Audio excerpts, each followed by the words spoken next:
Ladies and gentlemen, good evening. Happy New Year. This is our first meeting of the new year. Welcome, everybody. This is the meeting of Tuesday, January 21st. We were in closed session. The meeting will come to order at 7:05. City Clerk, can we have roll call, please? Actually, let's start with the invocation. Okay, please rise. Pastor Mason Akubu, please come forward.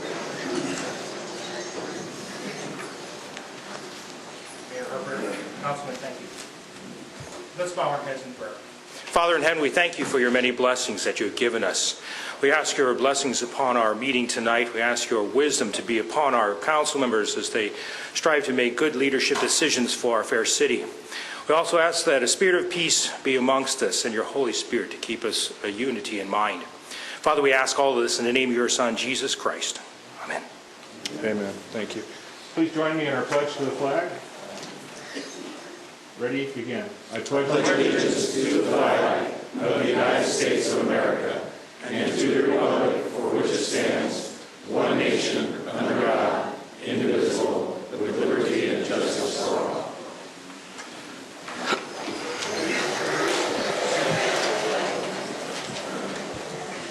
Thank you, Pastor. Thank you. Appreciate you coming out. Okay, now we'll have a roll call. Mayor Herford. Here. Mayor Pro Tem Sykes. Here. Councilman Spence. Here. Councilmember Toma. Here. Councilmember Warshaw. Here. Okay, we were in closed session. City Attorney, do we have anything to report out? Yes, thank you very much, Mr. Mayor and members of the City Council. The record should reflect that the City Council convened this evening along with seated as the Community Development Commission, the Parking Authority, and also the successor agency for closed session matters. Prior to recessing into closed session, the items that were listed on the agendas were announced for discussion in closed session, and the following is my report. I'll first start with the City Council and the CDC and Parking Authority. Under the City Council agenda, conference with real property negotiators, the property located at 825 South Sunset, that matter was not discussed and will be held over to your next regular meeting. Under conference with legal counsel, existing litigation, this involves the various matters of litigation involving Hassan Imports as listed on the agenda, and that also would include the discussion as is the successor agency. The record should reflect that all 5 members of the City Council and the successor agency were present in closed session, that the briefing was provided by special counsel to the City Council and to the successor agency. There was no action taken and nothing to be reported at this time. Moving on to the next item, which is conference with legal counsel, the existing litigation, the Coalition for Land Use Equity versus the City of West Covina. The City Council, with all 5 members being present, received a briefing on this matter. There was no action taken. Direction was provided to the City Attorney's Office consistent with what was provided in closed session, and this matter will be brought back to you at a future date. Moving on to conference with legal counsel, existing litigation. These involve the various matters involving the state of California, also the successor agency, the Community Development Commission, and the Parking Authority, and also the successor agency. It was also listed on the successor agency's agenda. The record should reflect that the City Council, the Parking Authority, and the Community Development Commission and the successor agency received a briefing. The record should further report that council member, successor agency member, CDC, and Parking Authority member Toma did not participate in the discussion of this matter, inasmuch as these items are being represented by the Office of the California Attorney General's Office, and Mr. Toma is a Deputy Attorney General with that office. He did not participate in the discussion. A briefing was provided to the various boards on these matters of pending litigation. There was no action taken and nothing further to be reported at this time. Moving on to the items of anticipated litigation. The City Council, with all 5 members being present, received a briefing on those 2 matters. However, there was no action taken on either of those matters, and there's nothing further to be reported. I believe that covers it all, Mr. Mayor. It's my report from closed session. It is appropriate to continue with the open portion of the meeting at this time. Thank you, City Attorney. City Manager, any changes to the agenda tonight? Yes, there is a change to the agenda. First of all, I understand that the staff did notify the public that the rental housing ordinance was going to be discussed tonight. A letter was sent out to residents, informing them of that fact, and subsequently staff did pull that from the agenda in which we needed more time to make sure that we had a complete and comprehensive staff report. A follow-up letter was sent out to residents informing them that it would not be heard, but many residents may not have seen that notice and may be here tonight. So I just want to apologize to them for the misunderstanding and hope that they will be notified when it is being brought back, and we are potentially looking at the next meeting of February 4th, I believe is the next meeting. The other item is MV Transportation, which is on your consent calendar, will be pulled, and that is item number 6, and that will be pulled from the agenda for discussion tonight. Okay, City Attorney. Yes, Mr. Mayor, I apologize. On one of the matters of anticipated litigation, one was discussed and one was not discussed. So, Okay, thank you. I noticed that our screen here isn't on tonight. Are we streaming live? Okay. All right, with that, we have a few presentations, so I'll come down front.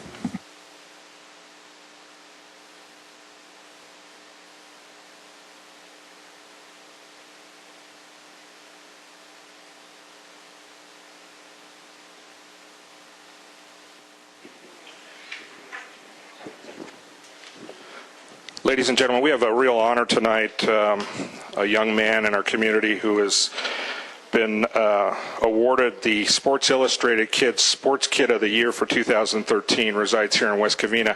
I'd like Mr. Jalen Fong to please come forward. Let's give him a round of applause. Congratulations. Have a seat here. I'm just going to read a little bit of your story, and then we'll give you the microphone. You can say a few words if you like. Like all great baseball pitchers, Jalen has nerves of steel. His ability to stay cool has helped him with a challenge much tougher than striking out a batter, fighting cancer. In December 2008, Jalen was diagnosed with leukemia. After years of treatment, he has been declared cancer-free in March of 2012. But the disease soon returned. Yeah, let's give him a round of applause. Even though the cancer returned, Jalen remained calm and focused, the same approach he has used on the pitcher's mound with West Covina American Little League. In 2012, about 2 weeks after the cancer came back, he helped his team win the District 19 championship.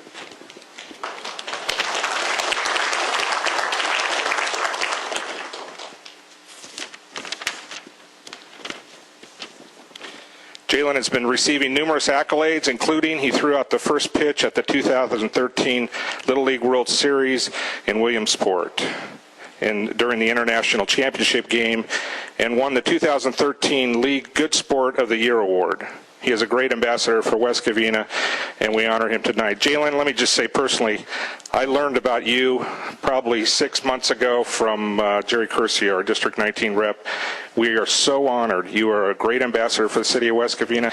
At a young age, you are an outstanding individual, and we want to thank you for representing West Covina in such an honorable way. Thank you. I present this proclamation from the City Council, and if you'd like to say just a few words.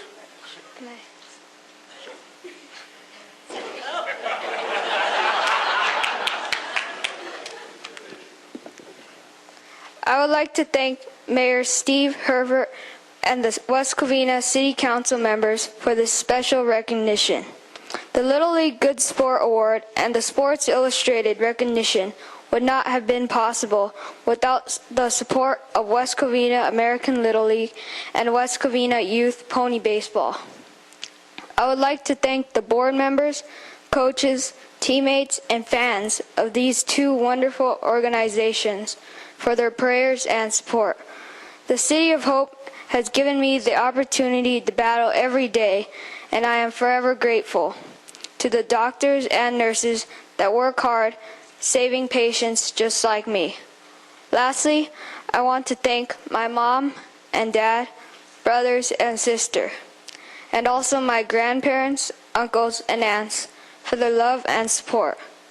I want everyone to know that when courage meets hope, anything is possible. Thank you.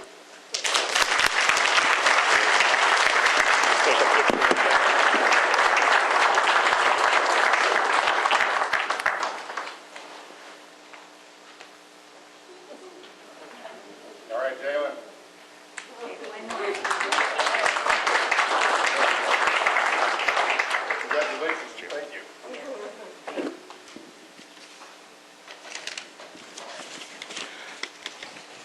Okay, we have another real positive event tonight, and that's the presentation of a couple checks. So if I could have Pastor Rick Awanaga please come forward, pastor of West Covina Christian Church.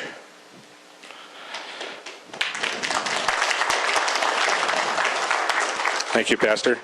Last October, West Covina Christian Church sponsored a community pumpkin 5K run to benefit the Senior Center. Tonight he is presenting us with a check to the city on the proceeds they received from the event. The city is also presenting West Covina Christian Church a certificate for their outstanding support of our community. Pastor, would you like to say a few words? Thank you. The church, what they want to do is give back to the community. We're right there on Cameron, 1100 Cameron, just a couple blocks from the DMV. And we have community people coming in every Sunday. And so as a church, we wanted to give back. And so with the help of Adrian Reynosa, the director of the Senior Center, and especially the help of Pastor Sergeant Seshido of the Traffic Division of the West Covina Police Department, this was our first year putting together this 5K race. And it was just a really wonderful experience, just a great blessing to my congregation. We had, like from my church, and we had over 100 volunteers. And we had almost 200 runners, and this is our first year. And so it's a blessing that we're going to be able to, we've been able to donate to the Senior Center. This check tonight I'm presenting is for $3,468, and our total donation to the Senior Center makes it $4,573.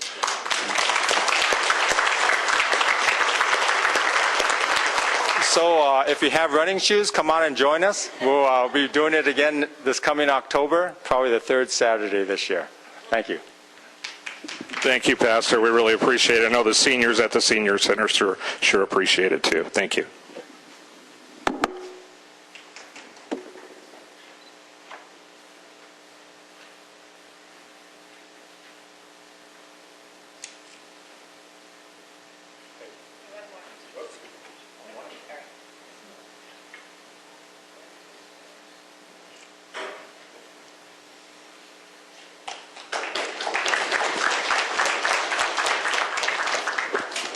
Okay, we have another check presentation. This one is by Indy Wadyaha, owner of the new El Pollo Loco on the corner of Vincent and West Covina Parkway. Is Indy here tonight? El Pollo Loco had their grand opening on November 20th. As part of their grand opening, El Pollo Loco dedicated its first 2 weeks of profits to the West Covina Community Services Foundation for community events. El Pollo Loco has a check presentation, and the city is also presenting El Pollo Loco with a certificate for their outstanding support of our community. Indy, would you like to say a few words? Thank you. There's a promise that a few percentage of the sales, I think the first 2 weeks of the sales, we want to donate to the city. And then the turnout was very good. That's why we were able to donate $10,000 to the nonprofit organization. We're looking forward to support the city. If you have any, fundraising or any event that needs support from us, we'll be more than happy to help the community. Thank you so much.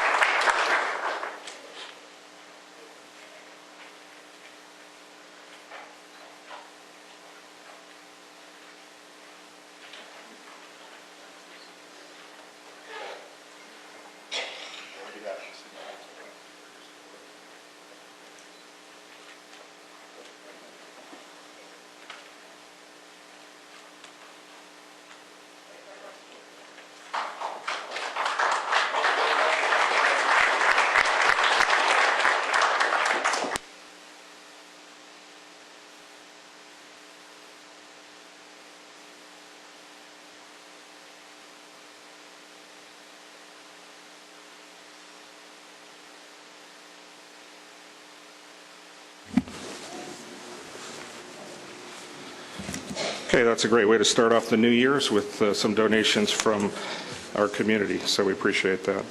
Okay, next item on the agenda is our oral communications. This is the time when residents can address items on the agenda or items not on the agenda. We have yellow cards up above. If you'll just fill out one with your name, we'll call you forward. So with that, Lloyd Johnson, please come forward.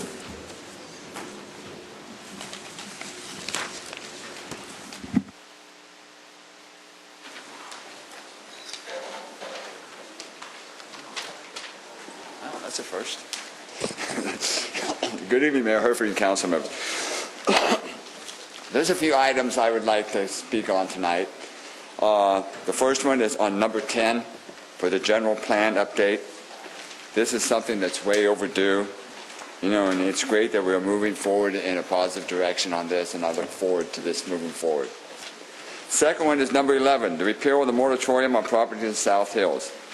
This should have never happened in the first place. Anyone else owning this property, this would have never happened. So let's get the right thing done and remove it. Thank you.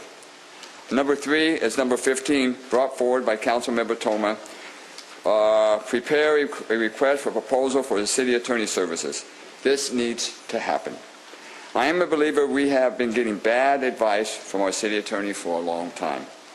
Our city attorney should be letting our council know when they are making bad decisions, and I feel that he hasn't done this, and that's why some of the bad decisions has been made. Number 16, brought forward by Councilmember Warshaw. Request the City Council review current local ordinance on campaign contribution requirements. This is way overdue. Just look at the last election, how much money did Excel spend on this election for the 3 candidates they supported. And the last one is number 17, brought forward by Councilmember Warshaw, requesting the City Council to instruct the city staff to prepare a report on construction of the Veterans Memorial Wall utilizing public funds. I would hope the rest of the council would agree with him on this idea. Over a year ago, I asked Councilmember Sanderson to bring this forward. At the time, she said she would, and she never did. As a member of a Veterans Memorial Committee, we started this project some years back, and it has stalled. We have tried and tried without any luck to get it moving forward. I have seen other cities start their Veterans Memorial after we did, and those are already done, and the residents are enjoying the new memorial. Where we are, we're still in limbo. I know Mayor Herford and with the Katushi Foundation, when we first started this, they donated $10,000, and that touched us. And I want to thank you again, Steve. I've said that many times. So I hope that the rest of the council would agree with Councilman Warshaw, and let's get this thing done. We need to have it out there. So we need to. What we need to show is the families of our fallen heroes. They haven't been forgotten. So I would say let's please support this project and get it moving forward. Thank you. Thank you. Just so everybody knows, our timer apparently isn't working tonight, so the city, the Community Services Director will keep time. Okay, thank you. Phil Kaufman.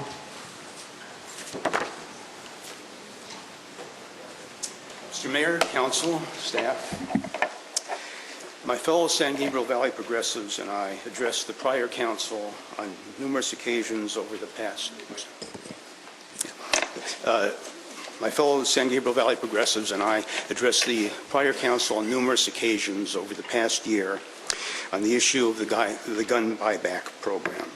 Perhaps there's no more critical time to address that than now,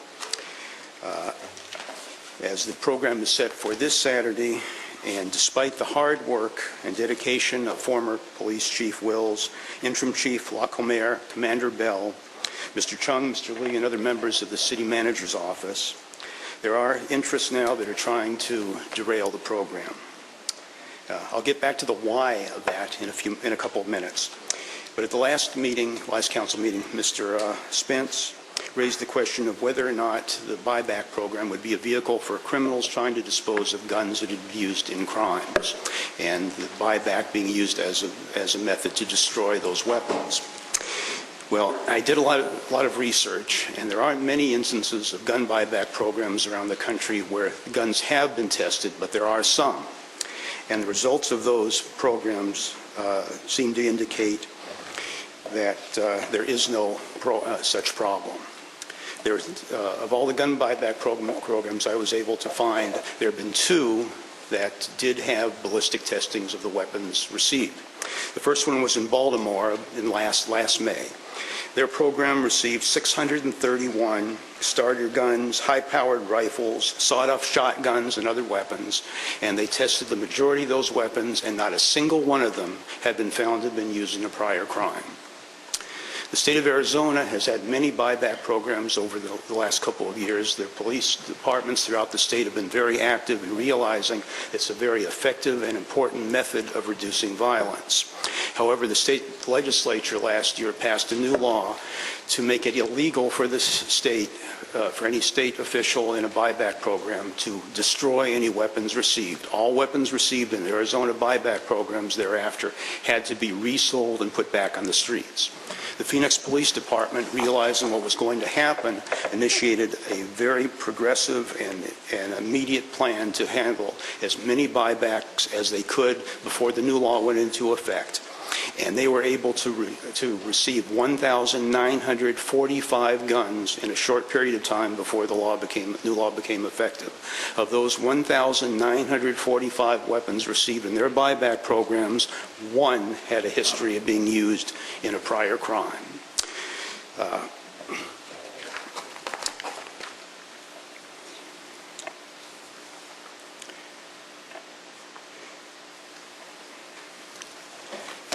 The importance of this program can't be overstated.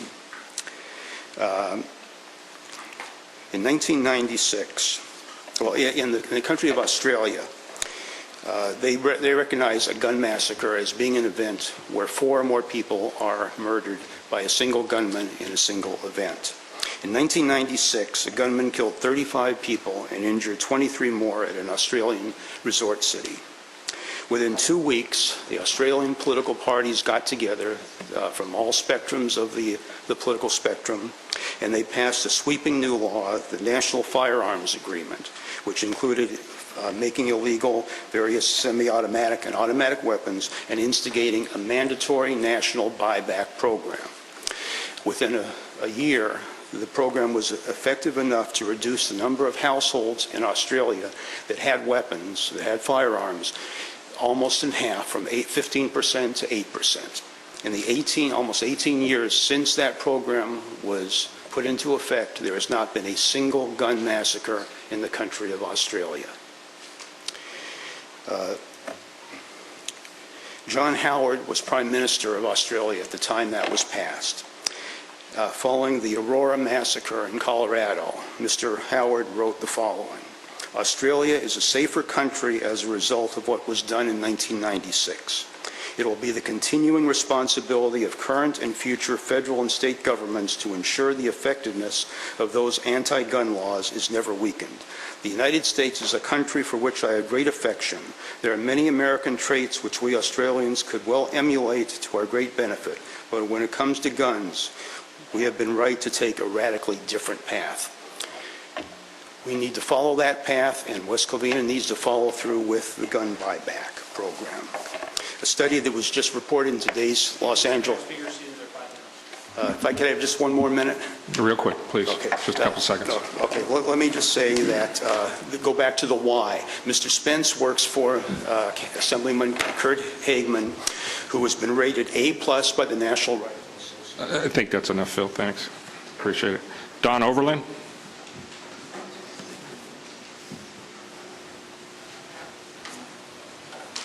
Good evening, Mayor, Pro Tem, and council members. My name is Don Overland. I moved to West Covina in 1959, graduated high school in 1964, attended Mount Sac. So I'm pretty committed to the city, and I want to thank you guys because I know you've been working hard today, and I appreciate that. We all do.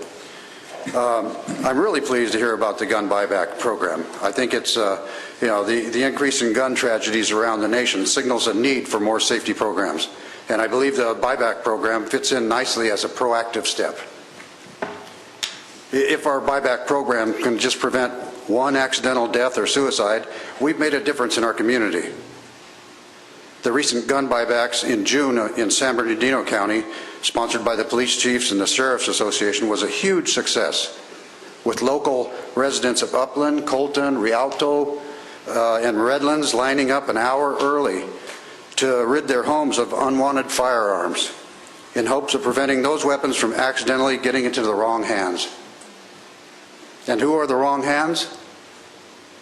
Our children, our grandchildren, suicidal people, domestically troubled people, criminals, mentally unbalanced people. Some people believe that most of the gun tragedies are caused by the mentally unbalanced getting a hold of a gun, and I'm inclined to believe that too, because I've seen people become unbalanced after being cut off in traffic or fired from a job. Remember that term, going postal? Some people become mentally unbalanced when asked for a divorce, or after imbibing too much alcohol, or being bullied in school, or their favorite sports team loses, or they hear somebody else's political beliefs, and even seeing someone texting in a theater. In other words, we may be all just one incident away from becoming mentally unbalanced or causing someone else to snap. So these unwanted or unsecured weapons that can be safely secured by the actions of our gun buyback are a small but potentially life-saving step we can take right here in our community. Now, some say the criminals use the buyback to dispose of evidence. I don't believe that. Criminals could more easily bury a gun or toss it into a body of water. Why would they take a chance of bringing it near a law enforcement officer? Criminals don't trust the cops. Southern California buyback programs are so commonplace now that many cities have them annually, and they're always hugely successful. We can help decrease the amount of gun deaths in our country, but only if we actively try. I'm asking you, City Council members, to allow this safety program to become available to our residents. Let's step up and do our part to prevent needless gun tragedies. Thank you again.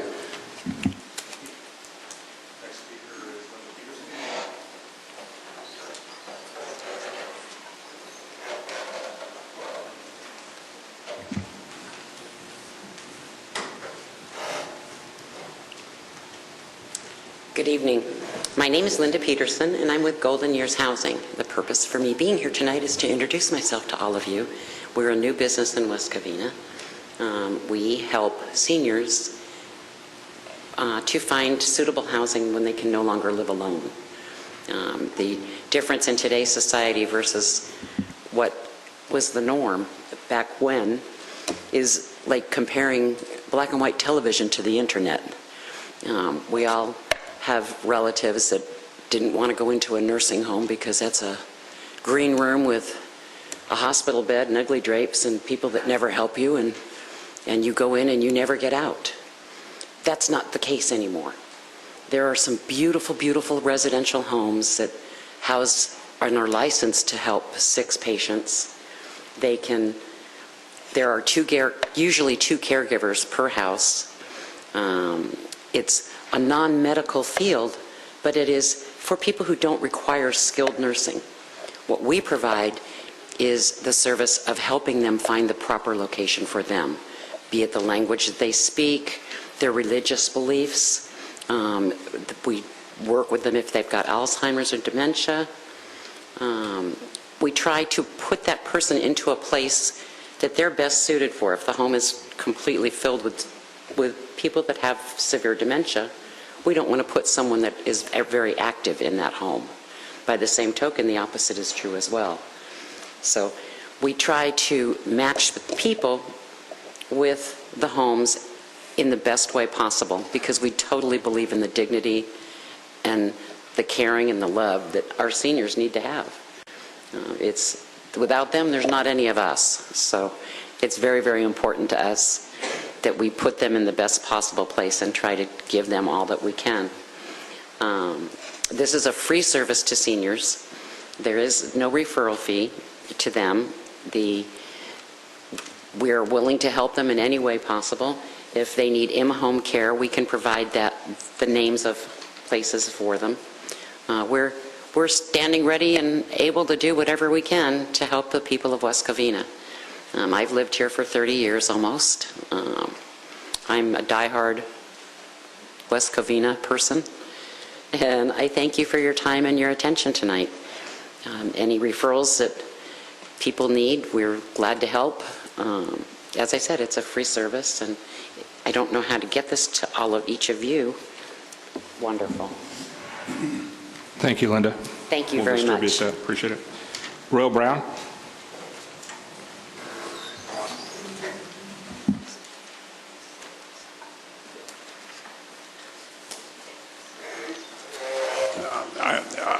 I thought I was going to be called up under the council item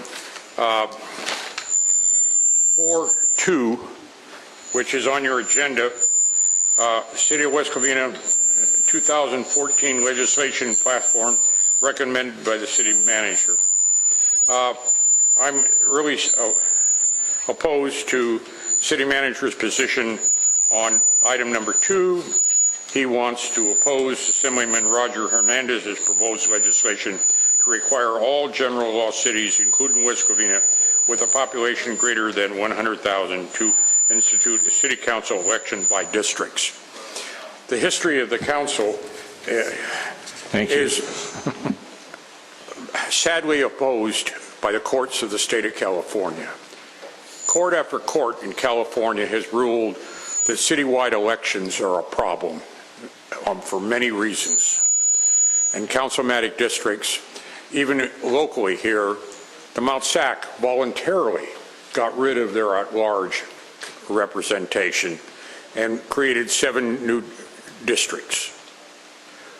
That's the way government is going, trying to get more represented people involved in government. Mount Sac went from 5 board members to 7. But that gives more chance for more people to serve, and requiring cities not to protect the incumbent council members with at-large big areas where you have to campaign citywide makes a big difference. And we've seen it through California area by area where we have better representation now in farm communities, bigger communities, and all Rogers has done is point out the problems here in West Covina, and he says big cities, even Anaheim is facing the issue right now by election. They're going to go probably 4 councilmatic districts. So there's strong urging around the state, and the courts of California are really behind it. And eventually, it's going to be law for all but the smallest of communities to have at-large elections and to be limited and prohibited for large cities. Thank you. Thank you. Okay, let's add the feedback there to the technical difficulties tonight. Okay. It's the hearing device. Well, we need to find a solution, you know. Yes, sir, we'll try. Okay, and then the screen and the timer too, so, okay. Thank you. Irene Fleck, please.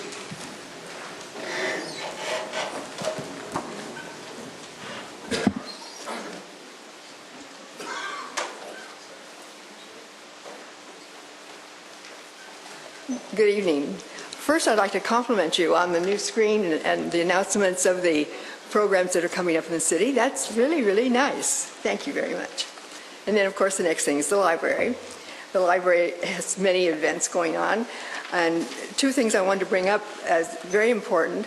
We have on every Thursday at 4 o'clock, for kindergarten to 2nd grade, we have a math skills program, which I think is really pretty neat. And also on the same Thursday at 4 o'clock, we have some super teen programs, and the teens are really into some great activities. Also, the chess tournament has been very successful. And an event that I am very excited about, and others are too, is on February the 8th, Saturday from 2 to 3:30 p.m., there's going to be a tribute to Johnny Cash. And the recommendations of this by people I've talked to is that you shouldn't miss it, whether you like Johnny Cash or not. This person is evidently very, very good. And this doesn't have anything to do with the library, but in miscellaneous conversations, people have expressed concern about our alleyways, and they wanted to know who takes care of them. And it seems as if nobody does. Not only are they full of potholes, but all kinds of stuff collects in the alleys, so they become narrower and bouncier. So I told Miscellaneous Friends I would ask, what can we do about it? So I hope that there's some easy answer, or maybe not easy, but a good answer. Thank you very much. Thank you, Irene. Yeah, we'll have staff address that. Most alleyways the city does take care of. There are some private alleyways in the city, I believe, but if the city manager will, you can contact Irene and we'll get you whatever information you need. Okay, thank you. Gloria and Gandara.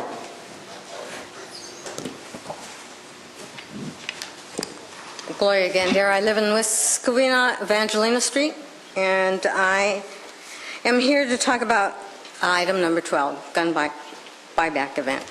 Being an accountant, I look at cost effectiveness of this program. I have done some research. I have read some articles. Rick Orloff's LA Daily News article on gun buyback program in LA. He reported that in the 4 years since this gun buyback program was instituted in 2009, 12,000 guns have been bought back. That amounts to 3,000 per year. Now, how many people live in the city of Los Angeles? There's a heck of a lot more than 3,000 people. I'm only asking this is, how is this effective? You're using city money to staff people that are limited. I understand from the newspaper, we have limited number of police officers. So what does this program get you? It doesn't take the guns out of the hands of violent criminals. I mean, someone just related that. They're not coming from criminals. Criminals don't come forth and bring the guns. What appears to happen, and this article he cited LAPD Commander Andrew Smith, who said that he acknowledged some of the weapons are not functioning. There was another report by Richard Veldevar, The Fallacy of Gun Buyback Programs, and he too looked into the Australian National Buyback Plan. And he said that the last year, the homicide rate in Australia, as a result of this national buyback program, dropped 0.4%, whereas in the U.S., where there is no national buyback program, it dropped by 3.9%. So I'm asking, what are we getting out of this program? Usually what they see are the elderly people turning in old junk guns. And if there are any guns that have been used in a crime, I mean, just because you test a gun doesn't mean that wasn't used in a crime. What happens is a case then goes into the cold case file. It's never solved. I feel sorry for the victim. I'm not saying that our staff, because it's limited, can go and find, close that case. But I really don't see the effectiveness of this program, and I think that with the resources that we have, very limited, why are we wasting our time? Thank you. Thank you. John Shoemaker?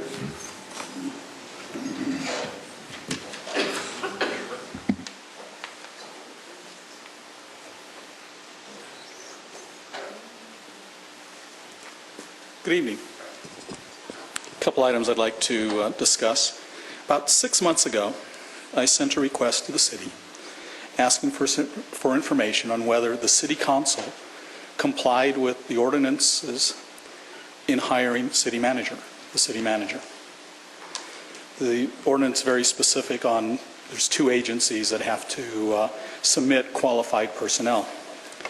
When I sent the request in, I received various emails, and one of them consisted of, why do I want to violate the rights and privacy of those who had applied? Completely ignoring the fact that all you had to do was send a letter with all the names redacted and say, yeah, we did comply. It seemed kind of simple to me. So I had a couple choices. One was to add to the mountain of lawsuits because I wasn't getting the information, or wait a few months, hope the majority of the city council changed, and I'd get an answer. So here I am asking the question that I previously had asked. That if you get me the information, you know, if we did, great. If we did not, well, that's a discussion for another day. The other thing that comes up is, I've read where we're hiring a new police chief, which is nice to hear. Have somebody leaving the department. Nothing against the person who's temporarily doing it, but he can only do it temporarily. So the concern I have is when this went out, there was a range of salary that would be given to people. I know the other things that I've seen along this way, and Mr. Spence is aware of it, they hire people in the school district. This is the range of salaries. Contracts aren't offered and all that wonderful stuff unless there's an agreement already. Not only is this person original offer already at the top scale, it was a scale that was set when we were 117 or 120 officers, not a department of 90. One of the reasons given, the new chief asked like an increase, because of my education. Outside of government, and not all government, I know of no organization that gives you a pay raise simply because you got more education. You might earn promotions down the road. It might make you more qualified. And to give a pay raise to somebody who already had those degrees and that ability should have been factored in at the time the person was offered the job. This is the range. Or it made the person more qualified to hold the position. An example is, I think Mr. Moreno was telling me that his son, who's a commander in the Navy, just finished a fairly prestigious program at the Naval Academy. He asked, how much of a pay raise did you get for finishing that? He goes, none. Not a thing.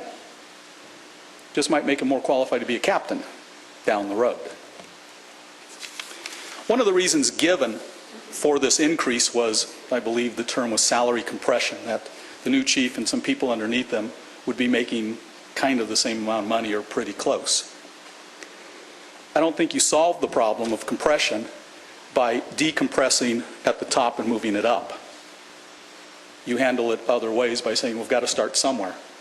Unfortunately, the new chief is the new someone, the first one in the door.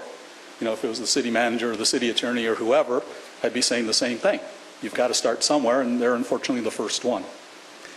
What concerns me is that down the road, we have a situation where you have somebody who's negotiating a salary increase for somebody who can come back and go, hey, salary compression.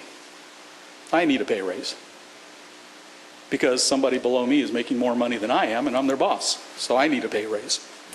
Which is going to lead to other people saying, hey, you gave these guys 6, 7, 8, 9% pay raises. Why aren't you giving me the same amount? And one of the things, I hope that this council stops some of that silliness and holds on.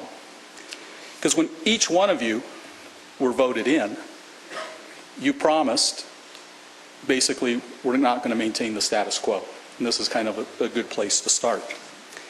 And one of the things I took a quick look at, too, were cities that many times in these meetings are pointed to. Burbank, Pasadena, Downey. I went to Long Beach, looked at El Monte and things like that. All their chiefs make a little bit more or a little bit less than what our current chief, than the new chief will make. And all their departments are 40 to 9 times larger than ours. So it looks like we might be a little out of range. Mr. Mayor, speakers see their 5 minutes. Okay. So thank you. I'd actually finished. So again, thank you very much. Thank you. William Elliott.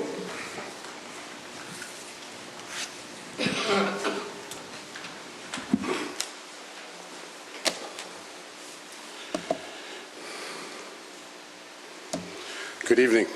My name is William Elliott. I thank you very much for allowing me to assert my First Amendment privilege before the council here today. My wife and I love West Covina very much, and we always vote.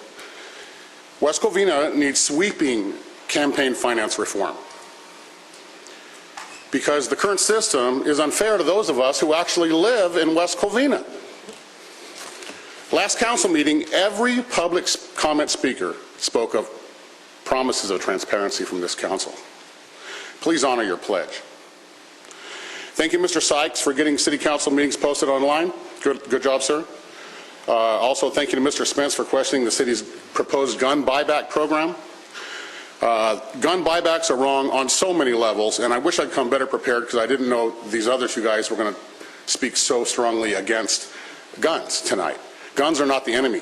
They also forgot to mention that in Australia, criminal activity with guns skyrocketed after they took all the guns away from the law-abiding citizens because criminals don't turn in guns. Gun buybacks are wrong for so many levels because they historically have preceded gun confiscation, and if you don't believe me, look it up.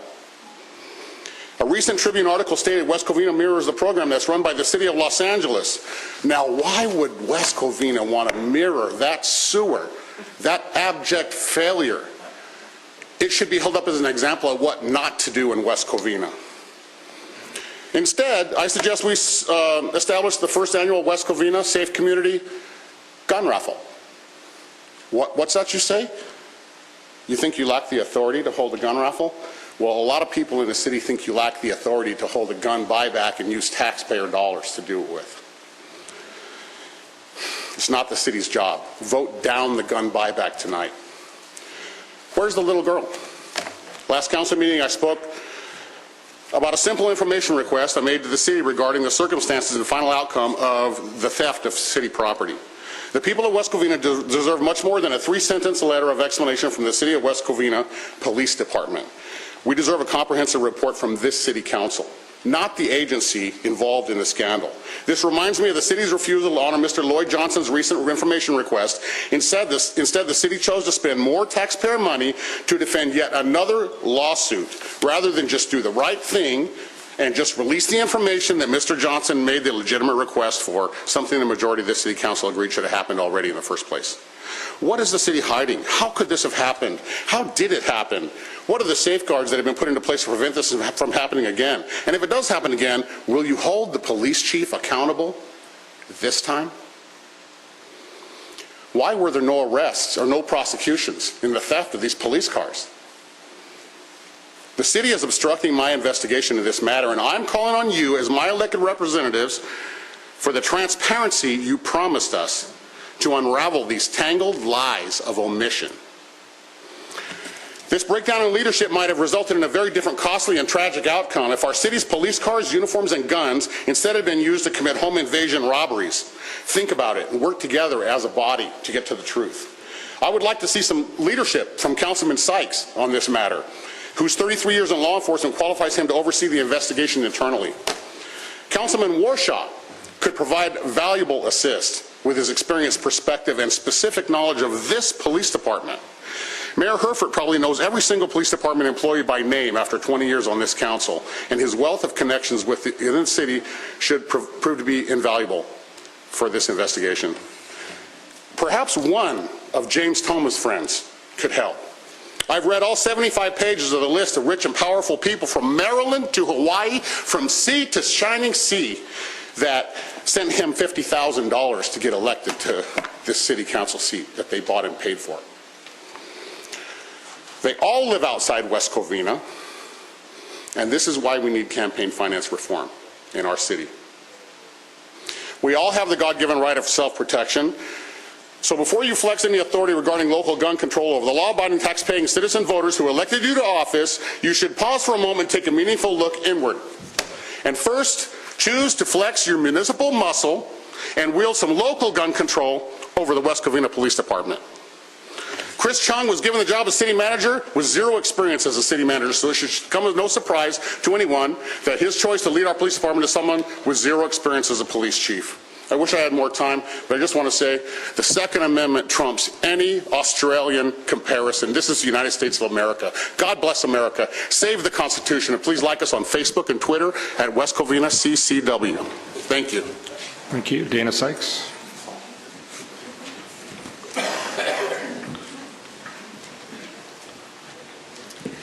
Good evening, Mayor, Mayor Pro Tem, council members, and the community in the room, as well as the city staff. Now, I've heard a few people say gun buybacks don't work. Okay?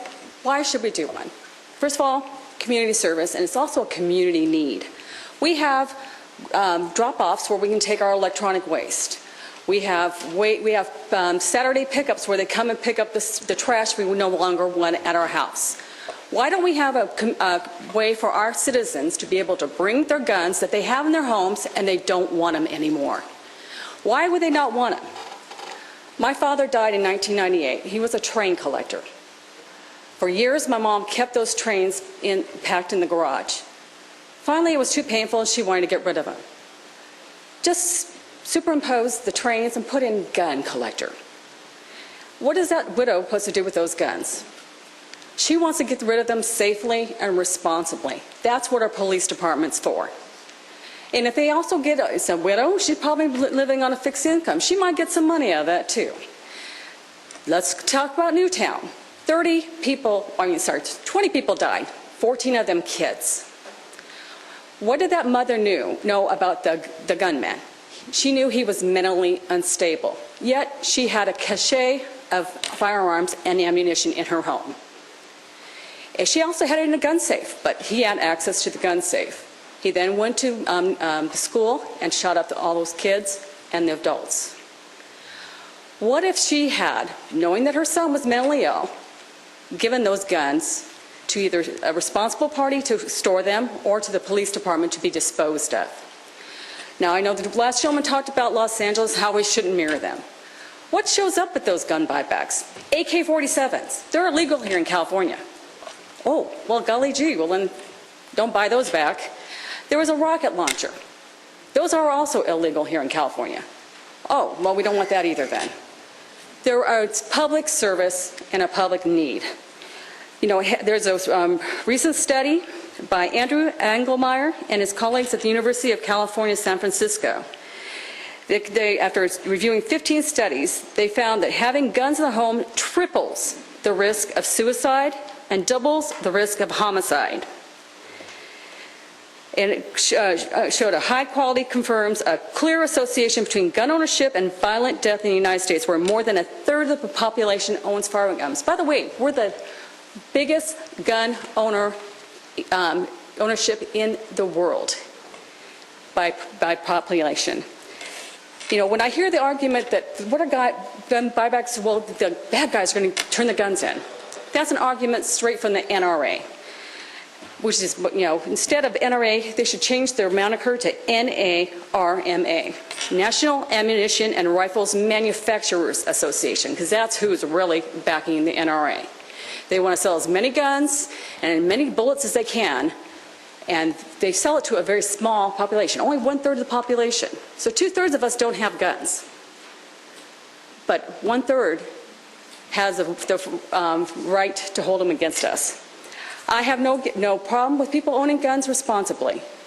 But if you're a new parent and have a baby in the home and you don't want that gun in the home anymore, wouldn't it be nice to have some place where you could dispose it responsibly and safely and ensure that that gun does not fall into the hands of your child? That's what gun buybacks are for. You know, I won't read the whole story because it is online, so you can get the study yourself. But the last line was, obtaining a firearm not only endangers those living in the home, but also imposes substantial costs on the community. That's why I would do a gun buyback. You know, firearms cause an estimated 31,000 deaths annually in the United States. Data from the 16-state National Violent Death Reporting System indicate that 51.8% of deaths from suicide in 2009 were firearm-related. Among homicide victims, 66.5% were firearm-related. Why do they use guns for suicide? It's the easiest and the quickest. You might survive after all if you take just pills. They found that 14 studies that found the odds of suicide went up anywhere from 1.5 times to tenfold if people had access to guns. And again, like I said, that's because guns are pretty accurate at ending life. And that's, unfortunately, what they're quite often used for. I have no problems with safe and people who, but there should be a Mr. vehicle. Mayor, speakers see their 5 minutes. There should be a vehicle for people to safely dispose of their guns.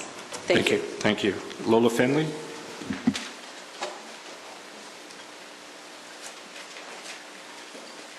Good evening, Mayor and council members and our residents and our here. I just want to here to thank the City Council and the City Police and Shannon Yatsi. As you know, we started our Neighborhood Watch. It's been really successful, but it's been successful because of the police department. Since we've had our fourth meeting, we had Neighborhood Watch signs put up.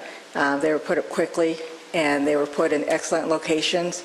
All the neighbors noticed them immediately when they went up.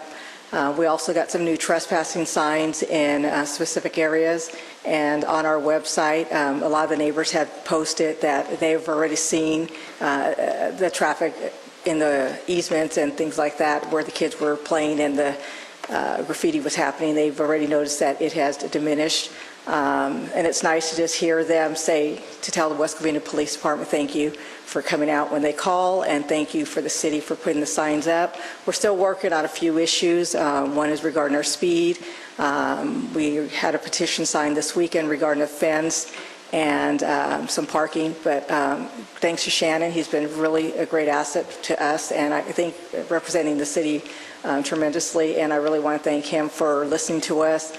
He's come out to our community numerous times, and Commander Bell, who put up the Neighborhood Watch signs, decided where the locations. He did a tremendous job, and I just want to thank you guys all. And from reading in the paper, I'm really happy with what you guys have done. You guys, this council, I just hope you guys stay on this course. It's nice reading positive news, and it's nice to not only the positive news. I don't even know how to say it. It's what you're representing the citizens. I read it day after day after day, and I'm really happy. Not that the other board wasn't, but coming here as much as I do, I know the City Council wasn't representing a lot of the residents, and so now just reading the paper and hearing the people speak, I think you guys are doing a great job in the short amount of time, and please keep the good job up, and please bring us a good chief of police. It's important. Our temporary Chief Lacamore is doing an excellent job. He's been a great asset to us. So, he's done a good job. He set a standard, and let's keep that standard. And when you're choosing that chief of police, he has to represent the community, and he has to fit with our culture and with our community and what we're looking for in police chief. And all the other points that they brought up are valid points, and so please look into that. But just make sure he's a good fit for our community. Thank you. Thank you. Verdi Espathio.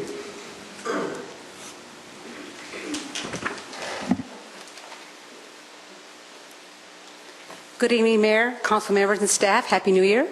First of all, I'd like to congratulate Councilmember Spence, Toma, and Warshaw. Welcome aboard.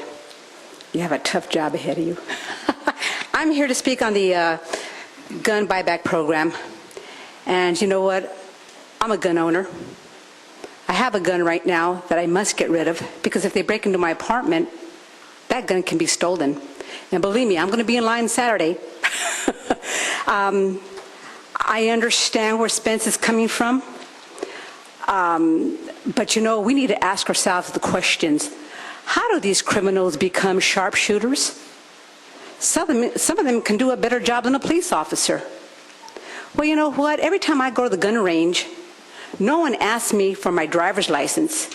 It should be like the patrol cars. They stop you for a citation, they take your license, they swipe it. It's going to say, oh, she shouldn't be driving, it's suspended, or she's on parole, she's a criminal. Every single gun range should have some type of system connected to the federal.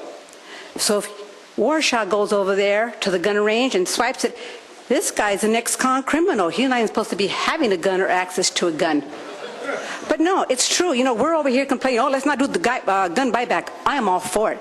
I discussed this with Chief Wills about a year and a half ago. Azusa should be involved, Covina, Glendora, all your small agencies. Also, you have open land up in Highway 39, San Fernando Valley, Victorville. How do I know? Because when my boys were growing up, I trained them how to use guns. They started at 4 years old. I had no problem with that. We used to take targets out there. Did I see an airplane flying over saying, hey, those people are shooting? We need to find out where they are going in open field. We need to have all gun ranges connected to the federal government, so when every time somebody goes in there, if I go 5 times a week, then they better swipe my license 5 times a week. It's easy for us to say, oh, these criminals should be in prison. Oh, sure, they should be in prison. We can catch them. If somebody would come up with the idea that all gun ranges be connected to the federal, run those license or their California ID. If you have a California ID between the ages of 21 and 50, there's something wrong if you don't have a driver's license. So I'm hoping that you'll go with this program on Saturday. I think it's a good idea. A lot of people, someone mentioned, have old guns. But see, when you keep guns in your home for years and years, never say you're going to get burglarized. My sister just got burglarized in the high-class part of Alhambra. In 45 years, no one on her block ever got burglarized. They're getting hit like that now. So don't ever say, oh, they will steal my guns from my house. You never know when we're going to get hit. These guns come from the black market. These guns are stolen from homes. People don't keep serial numbers or anything. I'm the type, when I buy a gun, if I bought a gun in 1964, I guarantee you I still had that receipt. Because I almost had an incident back in the 90s where ATF was about to take my house down. Thank God for DISLRAF when they called West Covina PD saying, we're going to 1745 Woodgate. The gun owned by my son was used in 2 murders, back east in South LA. And guess what? My son sold the gun to a gun dealer at a gun show, and thank God he got the receipts and everything. The gun dealer went ahead and sold the gun. They got the murderer. He sold it to him, but the gun dealer never took my son's name off. So see, it's, you know, there's all kinds of ways that these criminals are going to get guns. Personally, I think parents who have gang-banging sons and daughters should strip search their bedrooms all the time. I used to do that to my boys, flip mattresses. When they get sassy with me, tear down the closet. Okay, boys, put it all back. But I did find a pack of cigarettes under my son's mattress, and I darn near killed him. I don't care if I'm 90 and he's 60. He lives in my home. I can search his room anytime. I'm the one that pays the mortgage or the rent. But you know what? I'm hoping that this Saturday you will do the gun buyback program. We need it. We need more of them. We need them at least twice a year throughout LA, Orange, San Diego, all the counties. We don't have enough programs like that. Thank you very much for your time. Thank you. George Ogden.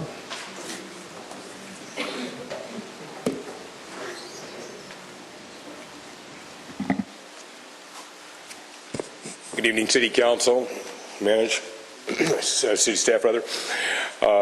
I'm here to talk about Corey Warshaw's item that he has on here, number 17, in using the funds to help assist with the memorial here in West Covina that we're trying to do. We started this thing out a little over 3 years ago, coming up on 4 years, and we had hoped that we'd have some funding coming in from contributions from various businesses and residents. Many residents did come forward, some businesses that we thought were going to be able to assist because of the economic situation that occurred. That didn't transpire. However, we still tried to move forward to make this happen. And hearing what Corey had talked about a little bit in regards to the public art funds, we have heard this in the past that maybe there was some possible connection that might be able to, possibility to be able to incorporate some of those funds to help with that memorial. I did look at the information that was listed here and the estimated cost to do this. Let's keep that on the low side. I'm sure that's where we're at with that, you know, from what we have from our estimates and the proposals that were made for us for this memorial. And I just wanted to tell you, I would support that, and I appreciate the council in the past and the present council, you know, taking a look at this for tonight. All right, thank you very much. Thank you, George. Philip Marino.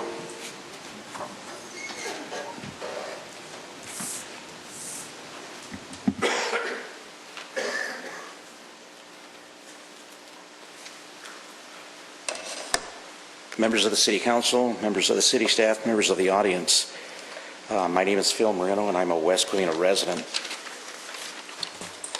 On many occasions, I have come up to this podium and addressed issues in West Covina that affect me as a homeowner and a taxpayer. I come up to this podium tonight to thank this City Council for grabbing the bull by the horns and acting on promises that they have made as candidates when they ran for council seats. If I have not approached you and congratulated you as new council members, I do it now from this position.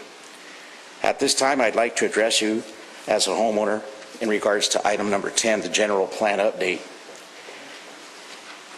When someone buys a home in West Covina, he or she should be able to ask, if I buy a single-family zoned lot in the city of West Covina, will the city zoning laws protect the privacy of my backyard? Please establish with this new general plan update zones that will preserve single-family homes as they are presently zoned and not allow multi-story developments next door to single-family resident lots. Then, on the other side, please establish zones where multi-story condos and apartment developments will be allowed.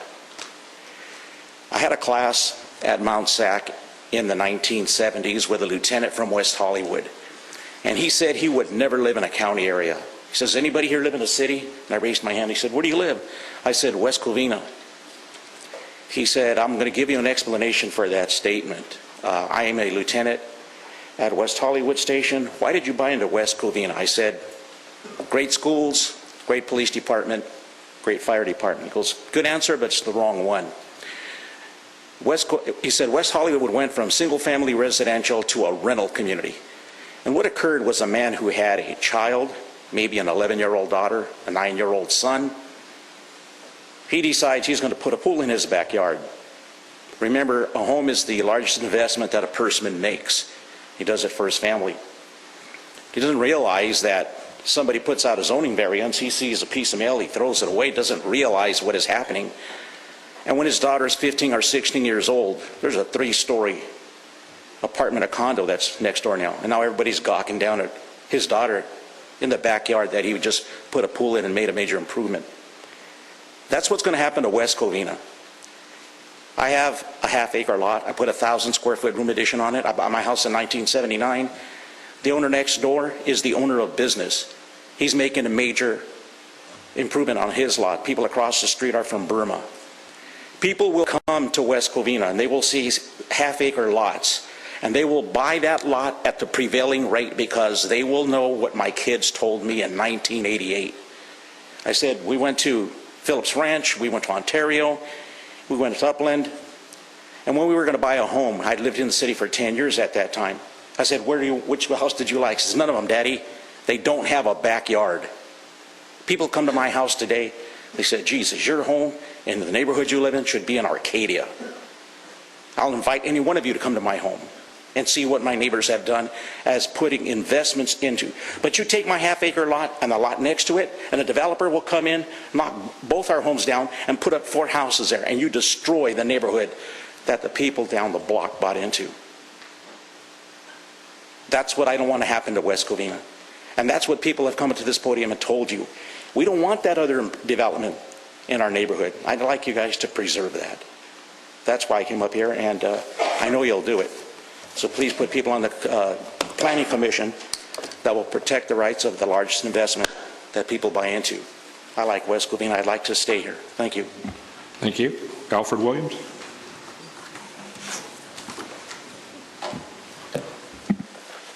Good evening. My name is Alfred Williams. I'm a 38-year resident of West Covina, and I'm here on item number 4 with the support against, I guess. I don't know whether this is actually against Roger Hernandez or it's against district.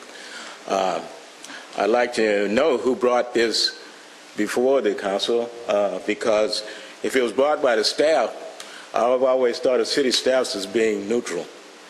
So I don't know how it got here. It didn't come from any meeting that I had been to. I guess I missed one. I don't know. I've only missed maybe 2 in the last 4.5 years, so I don't know where this one came from.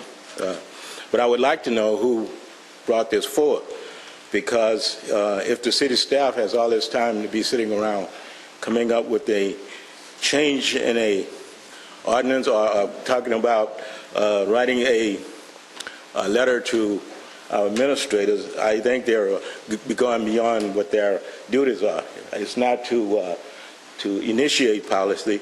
Now, if it came from one of you on the council, then it's up for discussion. I have no problem with that. The second thing is item number 8, the police chief. And I, like Mr. Shoemaker, I was looking at this online, and all of a sudden it says, well, we've hired a police chief for $190,000 plus, but he will request that he get another, I guess it's 4% or 8%, because he has a bachelor's degree. Well, I've been in the industry. I worked as an engineer for years. Nobody hired me and then says, well, Mr. Williams, you requested a 4% or 5% increase because you got a bachelor's degree. You know, it just didn't happen. I don't know, maybe in city and state employment we got this rule that's different from everybody else. The common man has no way of going in. Once he gets hired, he agrees upon a salary at that time. You don't go changing ordinance or amendments or proposals or doing anything else to satisfy that person. I think that this gentleman, and I have nothing against him or anything, but if he wants to increase his salary, he should have done that at the time of original negotiation. Now, was it done? I don't know. I think, and then after looking into this, it also had something there about a longevity clause from 2 to 7%. I really don't know what that means. City governments seem to have these little things that they throw in for ways of increasing somebody's salary or being a pat you on the back guy type of means of doing something. Well, I would like to know what a 2 to 8% increase for longevity is. That mean that if he lives to be 200, we give him another 8%? I don't know. We need to go and look at these laws, how we've written some of these things, because they're stupid. They're really stupid. And the other thing that bothers me is the cell tower. We keep putting up these cell towers, and we're letting the cell tower people dictate to us. And I noticed that the cell tower would only agree to $500 extra for putting up some more antennas. Well, they need our antenna. They need our space. They shouldn't be dictating anything to us. We should be dictating to them. We've already, all the citizens are in that area of Shadow Oak already being bombarded by at least 10 antennas. That's 3 or 4 down in Nogales High School. That's one you plan on putting in. I don't know if it's gone in yet at the fire station, which we had no say so of, and it has to do with Walnut. We got 2 there in Shadow Oak Park, but I don't know how many antennas, and none of them are maintained. I don't know who in city says, hey, these things are getting raggedy and dumpy looking. Why don't you go out there and correct this? Yeah, each cell tower owner maintains it, but when all these fake branches and stuff start falling off, nobody does a darn thing about it. It looks like a rat's nest up there. The birds, and I've said this once before, and that's even when they look good. You find a cell tower that a bird will land on, and I'll tell you it's the best cell tower in the world. Thank you. Thank you, Bruce Leinbach. Bruce?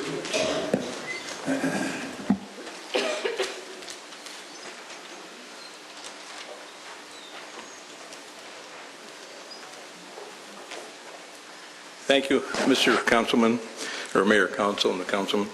I want to live with condolences. Sam Schwartz, he died. He was I think he was a firefighter in the city for about 39 years. He was real involved. He did a lot for the community. Also, Kathy Howard. She had her heart and soul, and she did what she thought was for the community, and she was involved political and a lot of different things, so they would be missed by the city. First of all, I want to say I'm from Iowa. In 1959, I came out to watch Iowa play California in the Rose Bowl. And when Iowa won big, everybody ran out and tore the field goals down, and I got some field goals from the game we won. Now, since then, they've been out here 3 times. They lost all 3 times, and they haven't been in the Rose Bowl for over 22 years. And they lost kind of bad this past year. Also, I'm from Iowa, like I say, And one of my friends called me up. He said, "Hey, Bruce, what's the temperature now?" Oh, I said, about 80. What's it in my hometown, which is Belmont or whatever? And he says, well, it's about a minus 50. So I figure minus 50 and 80, am I right? Is that a 130-degree difference? They do have snowmobiling and skating in the winter back there. Also, Iowa, they have low crime rate, very high educational standards, and also every 4 years they have the presidential primary caucus. And it's been shown that 80% of the time, the guys that come in one or two of either party, they win the nomination. This one candidate said recently, they asked him if he wore Gucci shoes, and he says, no, I wear alligator, which was much more expensive, so there was a big row, and all of a sudden he lost a lot of votes. So it's the next election, they're either going to wear tennis shoes or snow boots when the candidate goes through Iowa. What I'm personally talking about, the reason I'm here is basically about this past election. Lloyd Johnson lost by 2 votes, had to pay $20,000. It was a recount, and it was increased to 6 votes. Now, Lloyd Johnson was gracious. He congratulated Mike Spence. He has no hard feelings against the city, the county, or anything like that, like some people may have. But however, when I talked to him, I kind of thought it was wrong, and he had to pay that $20,000. He accepted it. He gets a lot of involved in community activities and the kind of community. He had no position, but I thought it was kind of wrong. Like I say, I'm originally from Iowa, and in Iowa, I talked to this local our family attorney, and about the recent election. He was completely shocked that the county would ask any of the candidates to pay for a recount costs. The attorney said, now he's a conservative Republican, he said, this is the most crazy and goofy election all you ever heard of. In Iowa, it's mandatory that 3 recounts, be done by the county government, and all local elections where the winning percentage is less than 0.5%. In West Covina, there have been 3 of these elections in the last 30 years where they were within 0.5%. George Fuller had a contest with Ed Casanova in the school board, and Mike Spence knows about this, and they tied, and they flipped the coin. Casanova, Ed won, but then George asked for a recount. He won by 2 votes. Also, Barney McBride he lost by 1 vote, and he decided he didn't want to put all that money in for the recount. So I think this is kind of wrong. I mean, here we got, I think, a reasonable doubt here in these elections. Like you get reasonable doubt. If you're in reasonable doubt, you have a situation in a crime like a murder, a burglary, or robbery, and you're supposed to be declared innocent. Here we have reasonable doubt about George Fuller, Barney McBride, and Lloyd. And here they are, they got to pony up $20,000 for the election. I think this is completely wrong. I don't think you're discouraging the election process instead of promoting it. I'm not saying Lloyd is not in any way intimating he has any complaints with the city. Biggest complaint he has, or not what I see and what other people, they can't believe that he has to pay $20,000 for a recount. This should be paid by the county. We've had 3 elections. Total cost of the recount, I'd estimate between the 3, be about $40,000 over the last 3 years. Now, I could be wrong. There could have been some other ones, but that's it. So it's very seldom doesn't happen. You're looking 0.5%, which would have been about 35 votes, or for the school, it would be about 20 votes of the active votes. Mr. Mayor, Speaker, see there 5 minutes. Okay, so that's all I got to say. Thank you, Bruce. I think we should promote democracy. You're discouraging now where you have to have it where the losing candidate has to pay for the recount. That's completely wrong, and the county should change it. Thank you. Okay, that concludes oral communications. A lot of the items were addressed to items on the agenda, so those will be discussed when we get to them. Does anybody wish to make a comment on anything? City Manager Chung. Yes, just on a few items that were mentioned here tonight, I just want clarification. With respect to the legislative platform, the city has been doing this since 2011, where we present to the council a a platform which the council considers with respect to authorizing staff to address proposed legislation that's in line within the city. The one issue with Roger Hernandez and the councilmanic districts, there was discussion with respect, I did receive direction to include that as well. As it was pointed out that there was an election at large which addressed this issue, and we believe that the legislative representatives need to be informed that the city did in fact do an election based on this issue, and they should be informed about that. And of course, this council can direct us to do otherwise. With respect to, there was some questions about the city manager recruitment and also the disclosure of names of people that applied for the city manager's job. Let's address the last one first, is that there was a request to disclose those that applied for the position of the city manager, and I, as city manager, asked those individuals if their names wanted to be divulged, and they said no. So as a matter of privacy rights for those applicants, we did not divulge that information. With respect to the, I'll let Arnold address the other issue. Yes, Mr. Mayor, members of the council. There is an antiquated provision in the West Covina Municipal Code, which is section 2-147, which was actually crafted back in 1960. That provision of the code, along with some other provisions of the same section, which have been, there's a residency restriction which has been deemed unconstitutional. Actually, it's been changed by state law. But the recruitment process under our code provides that the city shall retain the services of one of the organizations, either the State Human Resources Board or the County Civil Service Commission. That's only when there's a vacancy, in the event of a vacancy, and in reviewing the circumstances that were present. First of all, there was not a vacancy, but second of all, the State Human Resources Board or the County Civil Service Commission are the two bodies that are listed in our antiquated municipal code. The State Personnel Board, their duties and responsibilities are to oversee the merit-based job-related recruitment and selection process for the hiring of state employees. And the County Civil Service Commission, their duties and responsibilities are to address complaints filed by county employees. So, and actually I think in the last several recruitment of city managers, at least during my tenure here and probably even before, this section has not been followed as a matter of practice of the city. It would seem quite unusual for the city council to relinquish its duties and responsibilities to either a state or county agency that doesn't even have jurisdiction over the city. But it's in our code, along with other provisions that are quite frankly either been deemed unconstitutional or not applied. And if I can also finish a couple other items. There was an inquiry with respect to the police department with respect to where's the little girl video that was done by a private party. There has been disciplinary action on this, therefore it is not proper for the city to disclose what actions it took.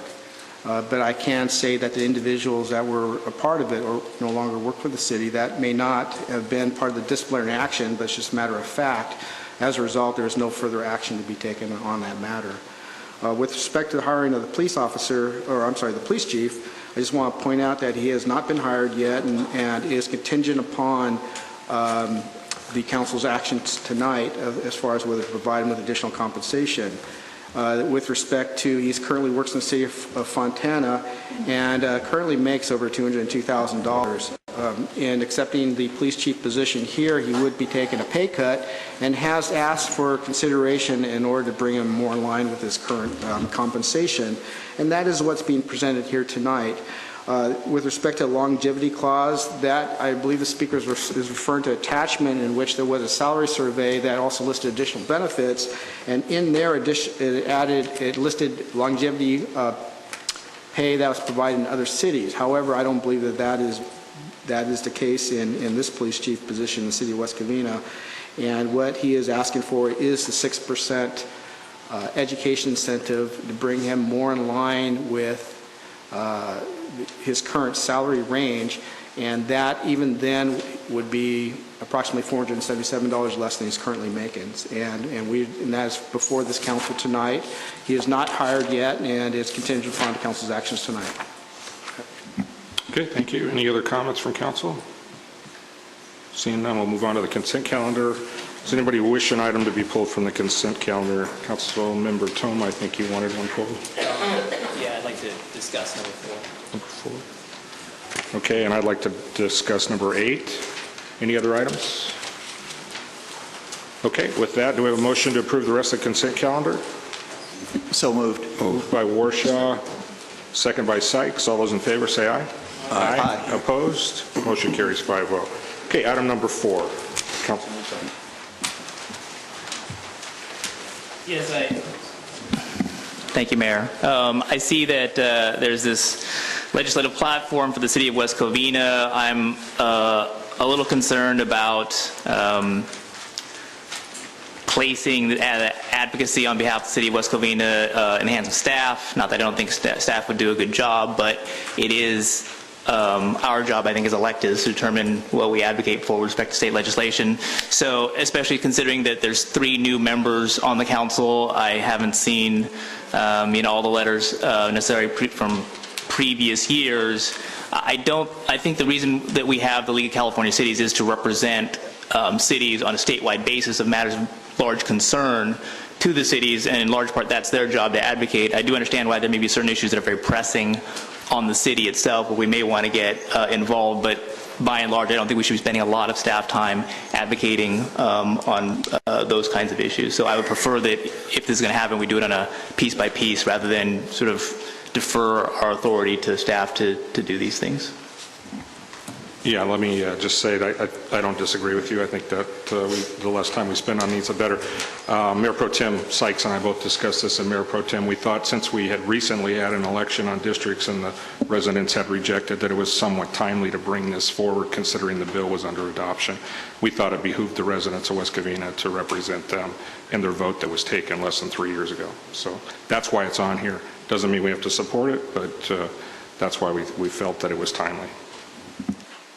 Any other comments? Councilmember Sykes. Thank you, Mayor. Just a point of clarification from my perspective,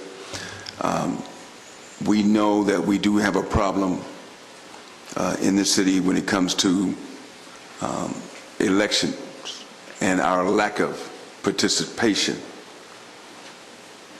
So this does reflect our support for the majority of the citizens that voted. Now, the reason why I'm not going to put up a big fight anymore for districts is because what I learned is that you can do all this work yourself and a few other people can help, but if the majority is asleep and don't care, then we perhaps may get controlled by the litigations that are coming. Whittier, Anaheim spend a ton of money. It could visit West Covina. We know that. But the bottom line is, even with that, even if the courts force this upon us and all the other cities that are in their sights, we still got a problem. People need to register, those that are eligible, and we have somewhere around perhaps 70 to 80,000 plus that are eligible to register to vote. We only have 54,000 at the last count when I checked. Only 54,000 have bothered to register to vote out of somewhere near 110,000 people. Only 54,000 have bothered to register to vote. Now here's the other count. How many actually voted? Less than 8,000. We got a problem. And it's not going to be solved by creating districts. Councilmanic districts work. At large works when the people realize democracy works when people are involved. And again, we supported this going forward because we do want to support those folks who did bother to go out and vote, and it was done by a majority vote. So that's why it's there. We want to support those folks who do vote, and they spoke, and they did not vote for districts. I was sad to say because my feet hurt, but that's reality. Thank you, Mayor. Thank you. Any other comments? Councilmember Spence? Yes, I had some of the same concerns that Mr. Toma did, especially in looking over the legislative platform as a whole. A lot of it's very vague, and I understand that because it's just a legislative platform. But unfortunately, because of the way legislation is drafted, that means the city could end up being involved on an issue that maybe the city council doesn't support them on because of the particular language that's in that bill. So I would prefer to do it on a piece-by-piece basis, like Mr. Thomas suggested. That said, I do think we have an obligation as a council, if we're going to claim representation of the city, to oppose Assemblyman Hernandez's legislation, because the voters were very clear about it. They rejected it. And if we're going to claim to be a representative body, that's a specific piece of legislation that we can address as a council and give direction to staff and our lobbyists. And so I think it'd be appropriate to do that because it's something specific we can talk about. But the other stuff I'd prefer to do it like that on a piece-by-piece basis. Okay, Councilman Worsham. Thank you. I would have to agree with my colleagues. It should be on a piece-by-piece basis. Whether I believe in districting or not doesn't matter. The people voted. People voted at this point in time to not have districts, and I have to support our majority. So on that particular issue, I would oppose it for that reason. Thank you.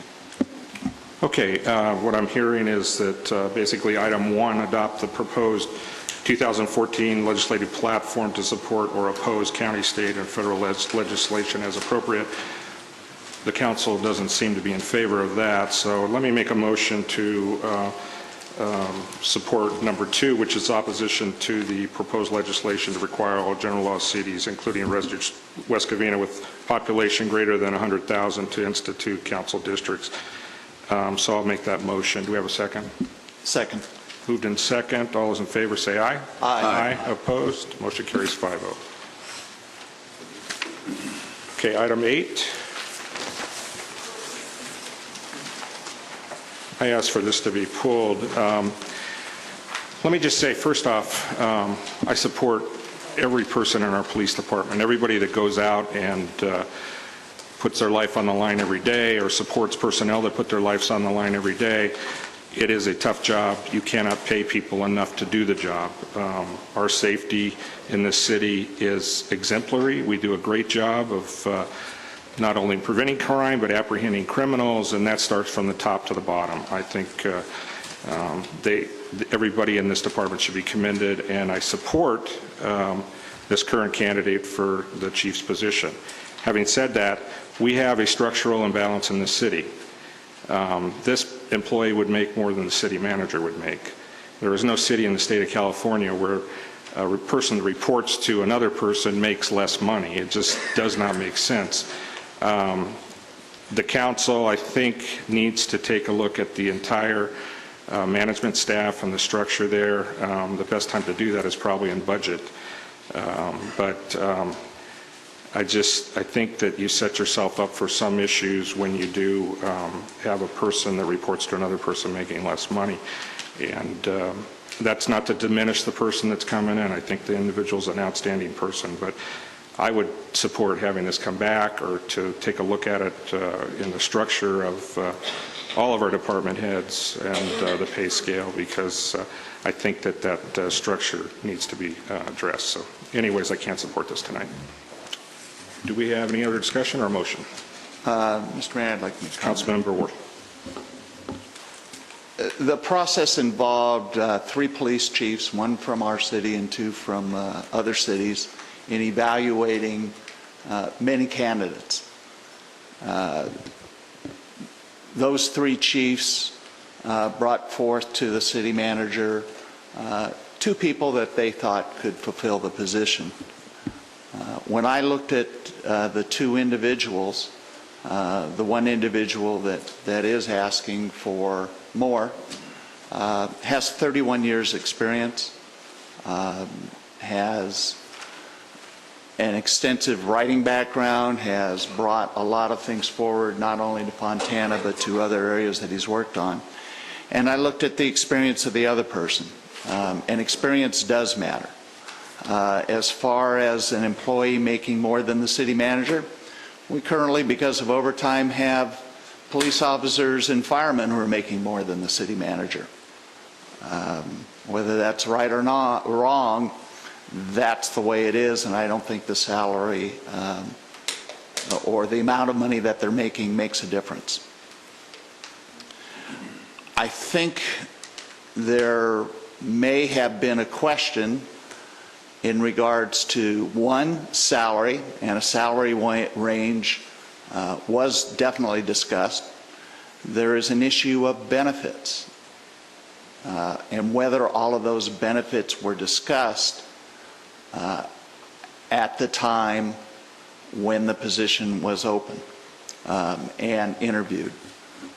As our staff report shows, some cities give additional revenue for background, educational background, longevity. There are a couple of other areas. Currently, our commanders get education background or educational monies because of what they've been through. The police chief didn't in this city, as you see in a lot of other cities it does. But what it really comes down to is what you're looking for a police chief for this city. This is a time in our city that we need the strongest person available.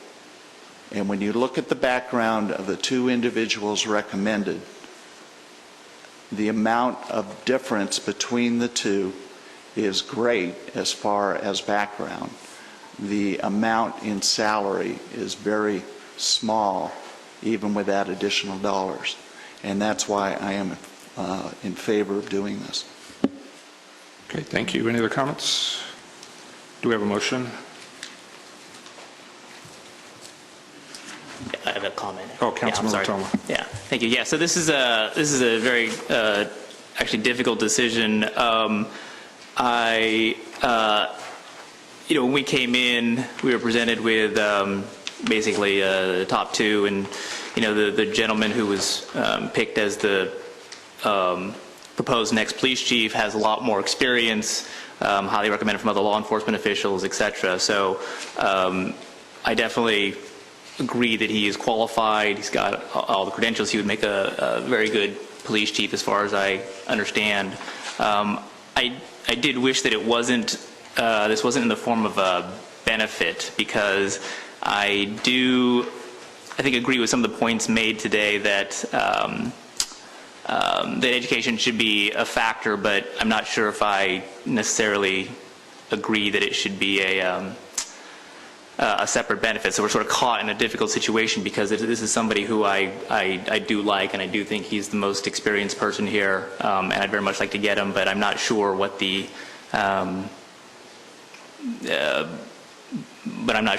alternative is, other than that. Okay, any other discussion? Do we have a motion? I'd like to ask a question of staff. If it was decided that we wanted to do this instead of as a benefit, but as part of the salary, is that possible? Yes, you could do that. Okay, any other comments, questions? Do you have a motion? Mayor, if I may. Mayor Pro Tem Sykes. Law enforcement, it's a very important thing for folks who move to West Covina, especially those that lived here for a few generations. things have changed from what we brought into, what we are accustomed to. And it affects the quality of our lives, affects the value of our property. And right now, this council is trusted with trying to figure a way of how to do more with less in the most difficult times that we've had to face in recent years. And I wish that there was some way we could have stuck with the original agreement that made me very, very happy. And I'm happy with the candidate and his credentials. But it's very disturbing for our city to have to deal with this financial situation here, because it could be a loss of this candidate and all that experience that we were counting on getting to the city.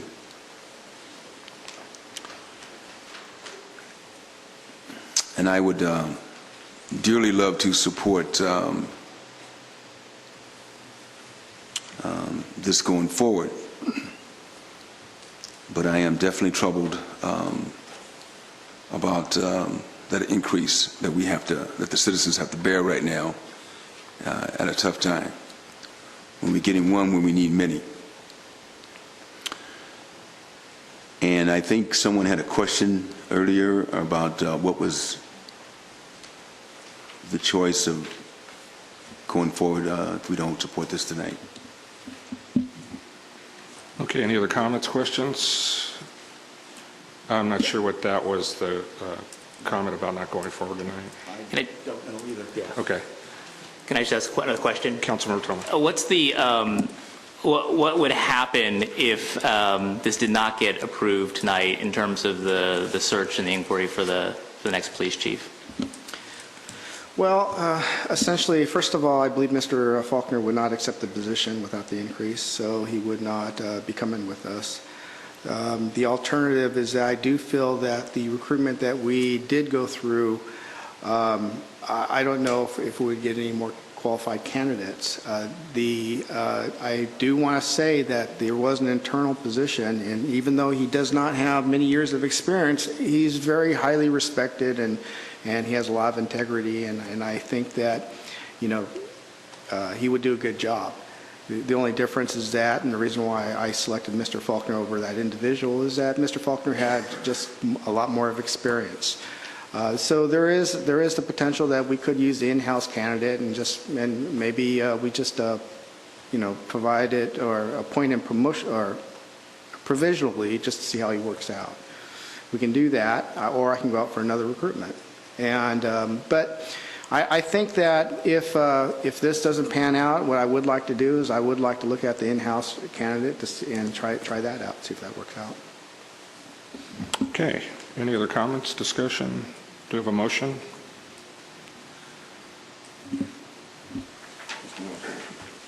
Councilman Warshaw?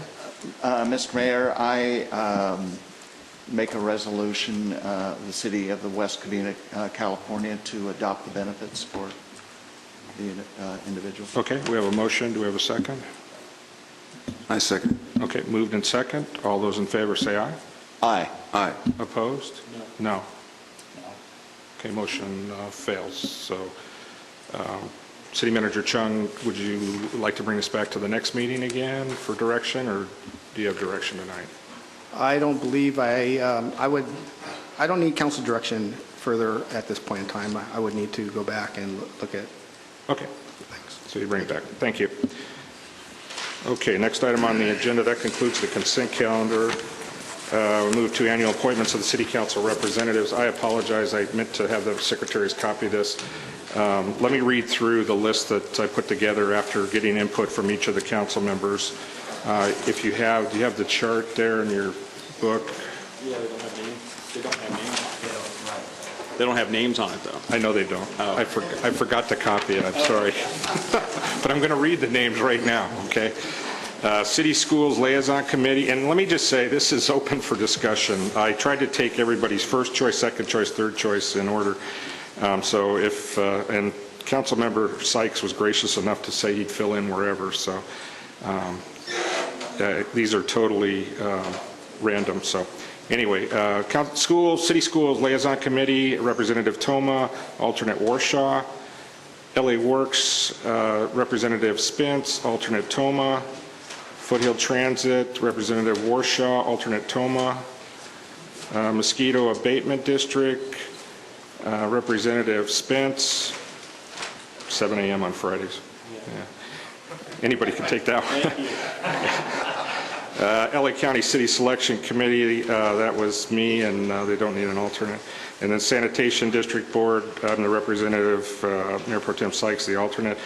SCAG, General Assembly, Mayor Pro Tem Sykes, alternate Toma. Hearst Ranch, Representative Warshaw, alternate Sykes. San Gabriel COG, Representative Sykes, alternate Toma. Walk of Fame Committee, Representative Herford, alternate Spence. But like I say, those are open. If anybody has something they really want, we can discuss it. Otherwise, motion would be in order. Councilman Warshaw? Mr. Mayor, Yes. I move to adopt the positions that you've stated. Okay. Do we have a second? Is there anybody that can't make those meetings? Okay. I'll make a second. All those in favor say aye. Aye. Aye. Opposed? Motion carries 5-0. Okay, general plan update, city staff, item number 10. Mr. Mayor, I apologize for the interruption, Mr. Mayor, but for the representative for the San Gabriel Valley Council of Government, it actually has to be done by resolution. Oh, I'm sorry. Okay. Could we have a heading in the resolution?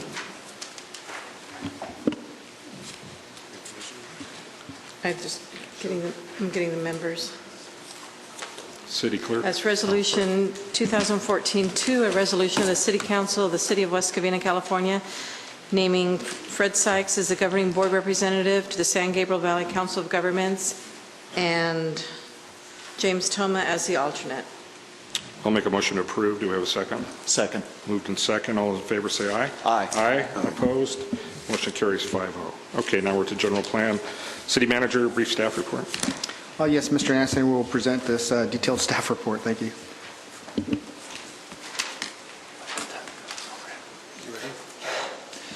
Each city in California is required to have an adopted general plan. The general plan is the blueprint for the long-term development of the city. The city last updated the general plan in 1985. The 1985 plan had a 15-year horizon, so we are now beyond that point of that horizon. The state requires that each general plan includes 7 required elements, which are shown behind me, so I won't go over those, but they're on the screen behind me.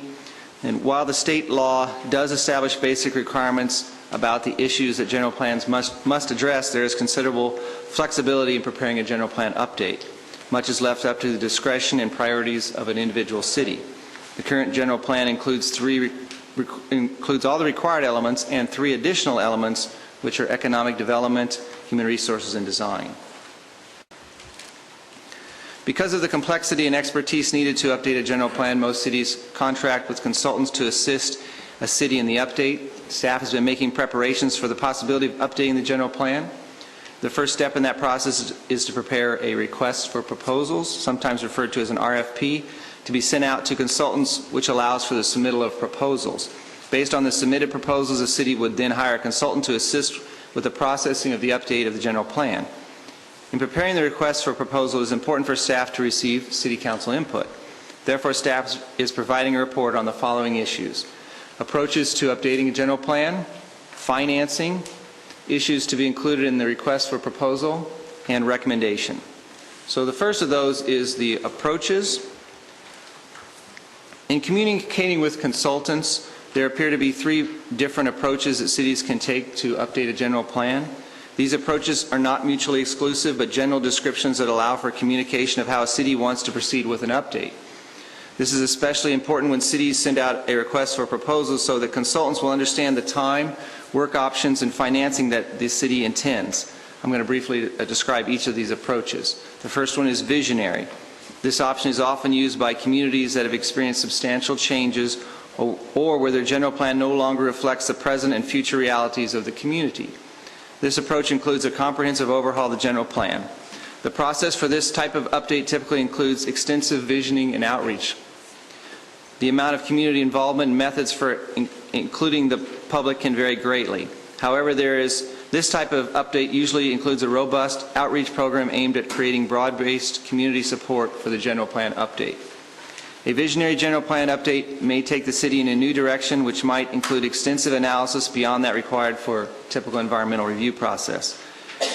Based on the information received, these can cost between $1.2 and $4 million and take 3 to 6 years to complete. The second is a focused general plan update does not attempt to overhaul all elements of the general plan simultaneously, but rather focuses on defined issues or themes.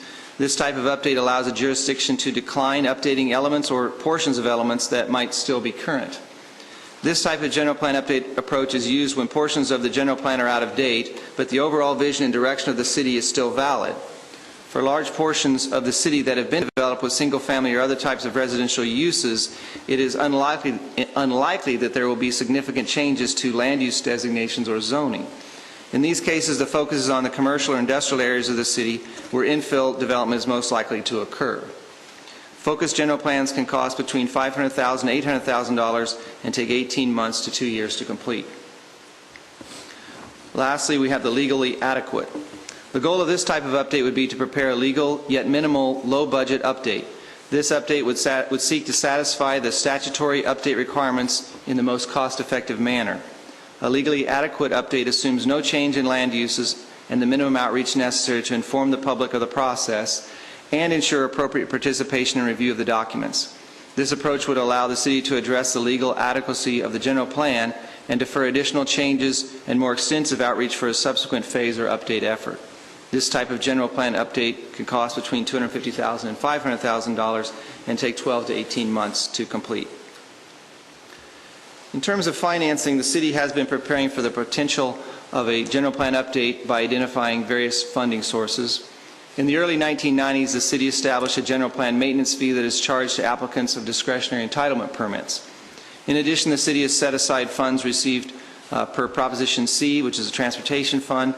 And lastly, the city was selected to receive a grant from the Southern California Association of Governments through their Compass Blueprint Sustainability Program. So the funding we have available is on the screen behind you. It totals about $551,000 at this point.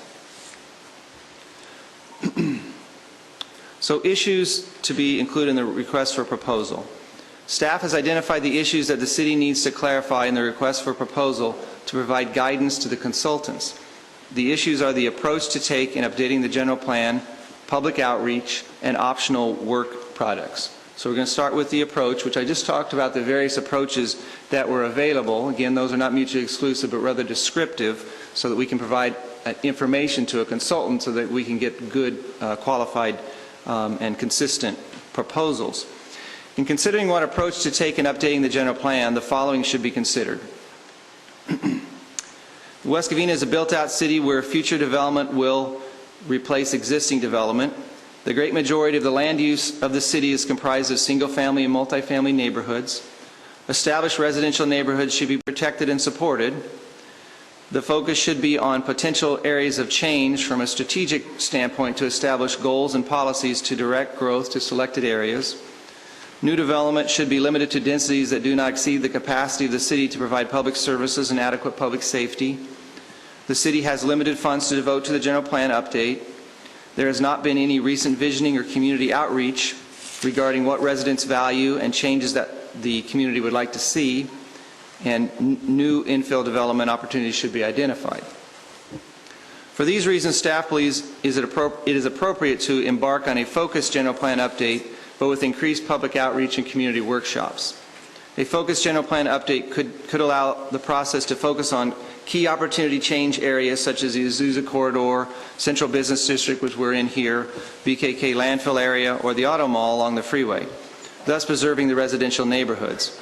A program environmental impact report would accompany the focused general plan update, still providing the city with a tool for tiering and streamlining future projects in the change areas.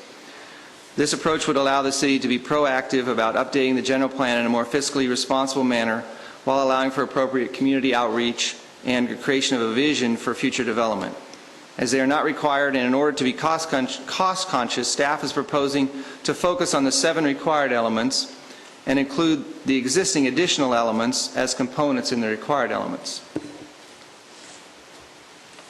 In terms of public outreach, it will be a key component of the general plan update. The amount of public outreach affects the cost of the update. In being mindful of that fact, staff has researched some recent requests for proposals from other cities to get an idea of the average community outreach that has been suggested in those cities.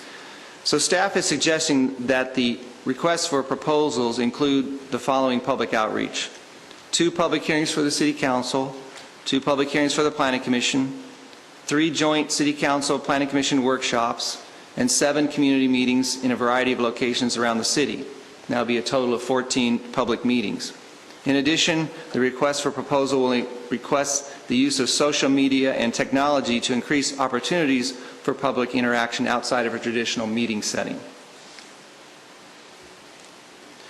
Optional work products. So when you send out a request for proposal, you can also ask for optional work products that have separate costs associated with them. There are 3 items that staff has considered including as optional items if the budget allows it. These include increased public outreach, a comprehensive zoning code update, and optional general plan elements. Additional public outreach: the city may elect to increase the amount of public outreach beyond the 14 public meetings mentioned previously, for which an optional work product could be requested as part of the request for proposals. Upon selection of the consultant, we could then work with them to find the right balance of public outreach that the City Council deemed appropriate. Secondarily, a comprehensive zoning code update. The current zoning code was adopted in 1977. There have been many amendments to the zoning code since that time, which generally are focused on an individual issue without a comprehensive evaluation of the entire zoning code. Due to the age of the zoning code, it would be appropriate to complete a comprehensive zoning code update at this time. The purpose of the update is not necessarily to modify the existing requirements or standards, but to reword some of the standards, to clarify, to organize the code to be user-friendly, and to implement any new policies that are adopted as part of the general plan update process. It is very common for cities to complete a zoning code update following the completion of a general plan update. Lastly, an update to additional elements. Many cities have elements in their general plan in addition to the required elements. As discussed earlier, the City of West Covina has 3 additional elements. The city could request an optional work product for the update of these 3 elements as well, for additional elements that we don't currently have, or some combination of that. Staff is not recommending an optional work product to update the 3 additional elements. As previously discussed, staff is proposing to focus on the 7 required elements and include such additional goals and policies for economic development, human resources, and design as components in the required elements. So what we're recommending tonight is that based on the economic circumstances and the funding available, we're recommending the City Council to direct staff to prepare a request for proposal to update the required elements of the general plan and complete a program environmental impact report, and include the following in that: proposals for a focused general plan that includes the review of all elements of the general plan, with most of the land use analysis focused on the commercial and industrial portions of the city. Number 2, a public outreach program including a minimum of 14 meetings and the use of social media and technology to increase opportunities for public interaction outside the public meetings. And number 3, 2 optional work products, one being for additional public outreach, secondarily for a comprehensive zoning code update. Staff is seeking input and consensus from the City Council in order to complete and release the request for proposals. It is important for the city to send out a clear request for proposals so that the interested consultants can tailor their proposal to the city's needs. Upon selection of the consultant, there will be additional opportunities to tailor the schedule and activities necessary for the general plan update process. Alternatives have been included in the staff report, and I'd be happy to discuss those if the council would like me to. That concludes my presentation. Okay, thank you. Do we have any questions? I do have a question. How would it proceed with the various meetings? Would the public meetings, the 7 public meetings, be held first, and then you'd have the Planning Commission, Joint City Council, and then the public hearings with the city council. Is that how it would go?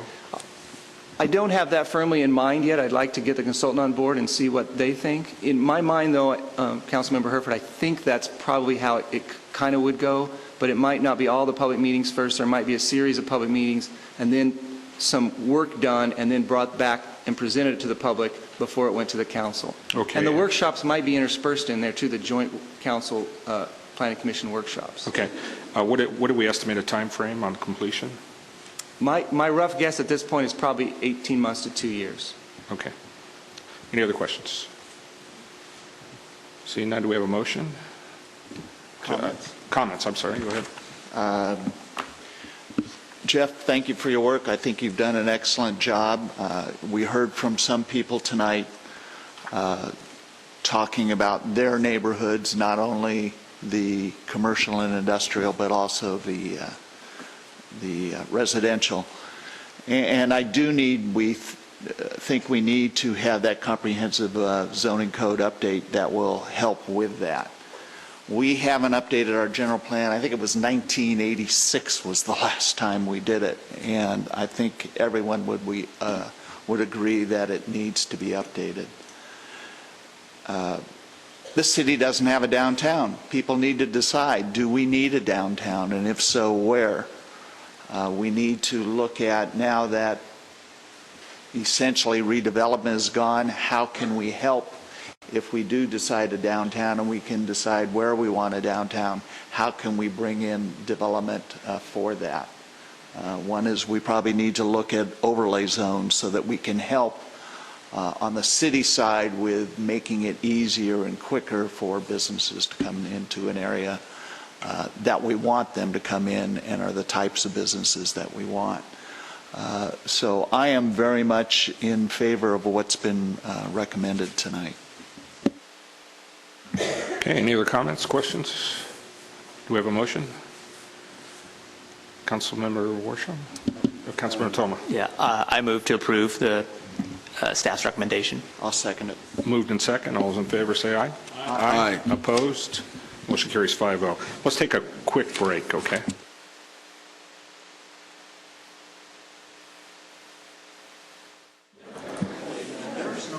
Okay, let's go back into session, folks.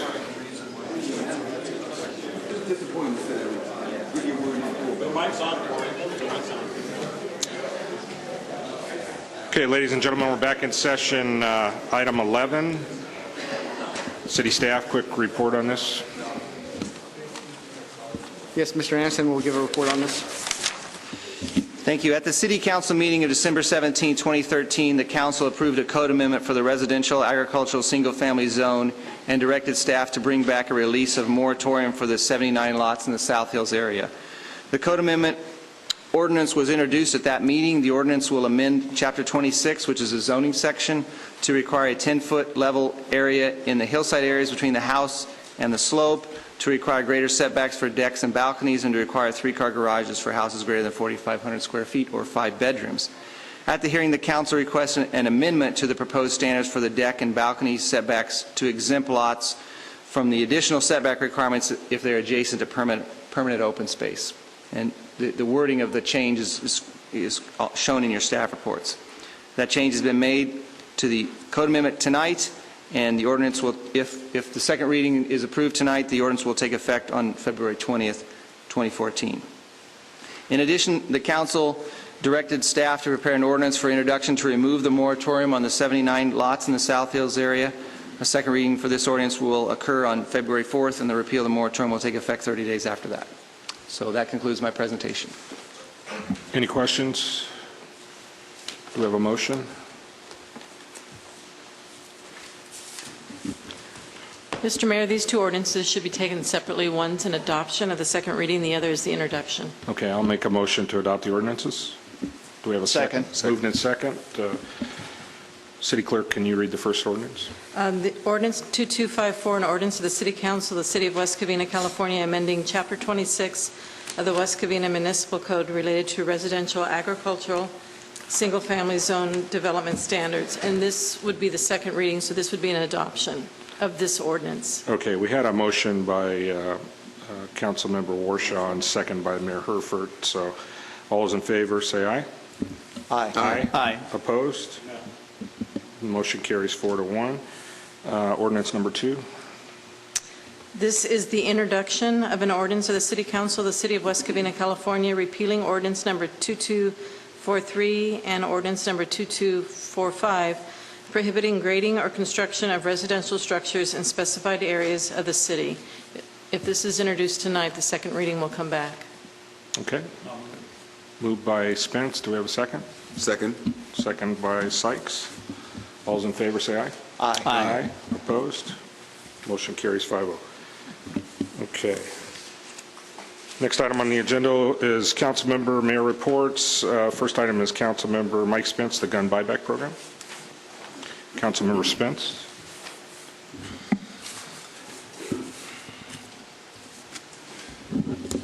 Yeah, when I made the request to look at the gun buyback program, I didn't realize that we'd be hearing speakers from all kinds of different sides about all kinds of different issues, not related necessarily to buyback, but to the issue of guns.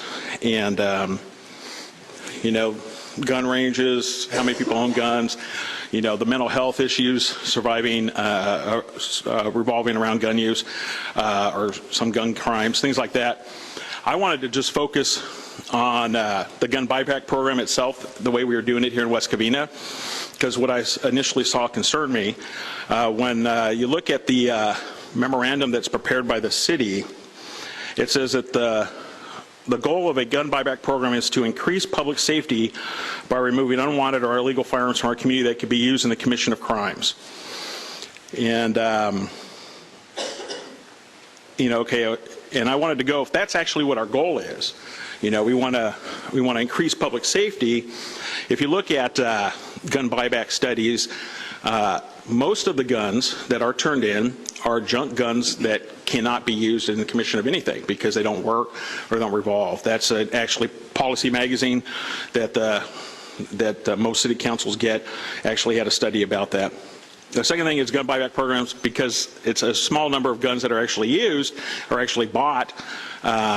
I don't like the word buyback because it implies the city sold the guns in the first place, and I guess they didn't, that I'm aware of. But it's such a small number of guns that you know, really doesn't have an impact on the statistics when it comes to gun crime or violent crimes. You know, Australia is a good example of that, where the homicide rate, you know, barely a blip, and yet there's some states like Arizona where they do sell the guns back to people where there's been drops in violent crimes. So, you know, doing it by itself doesn't necessarily lead to an increase in public safety.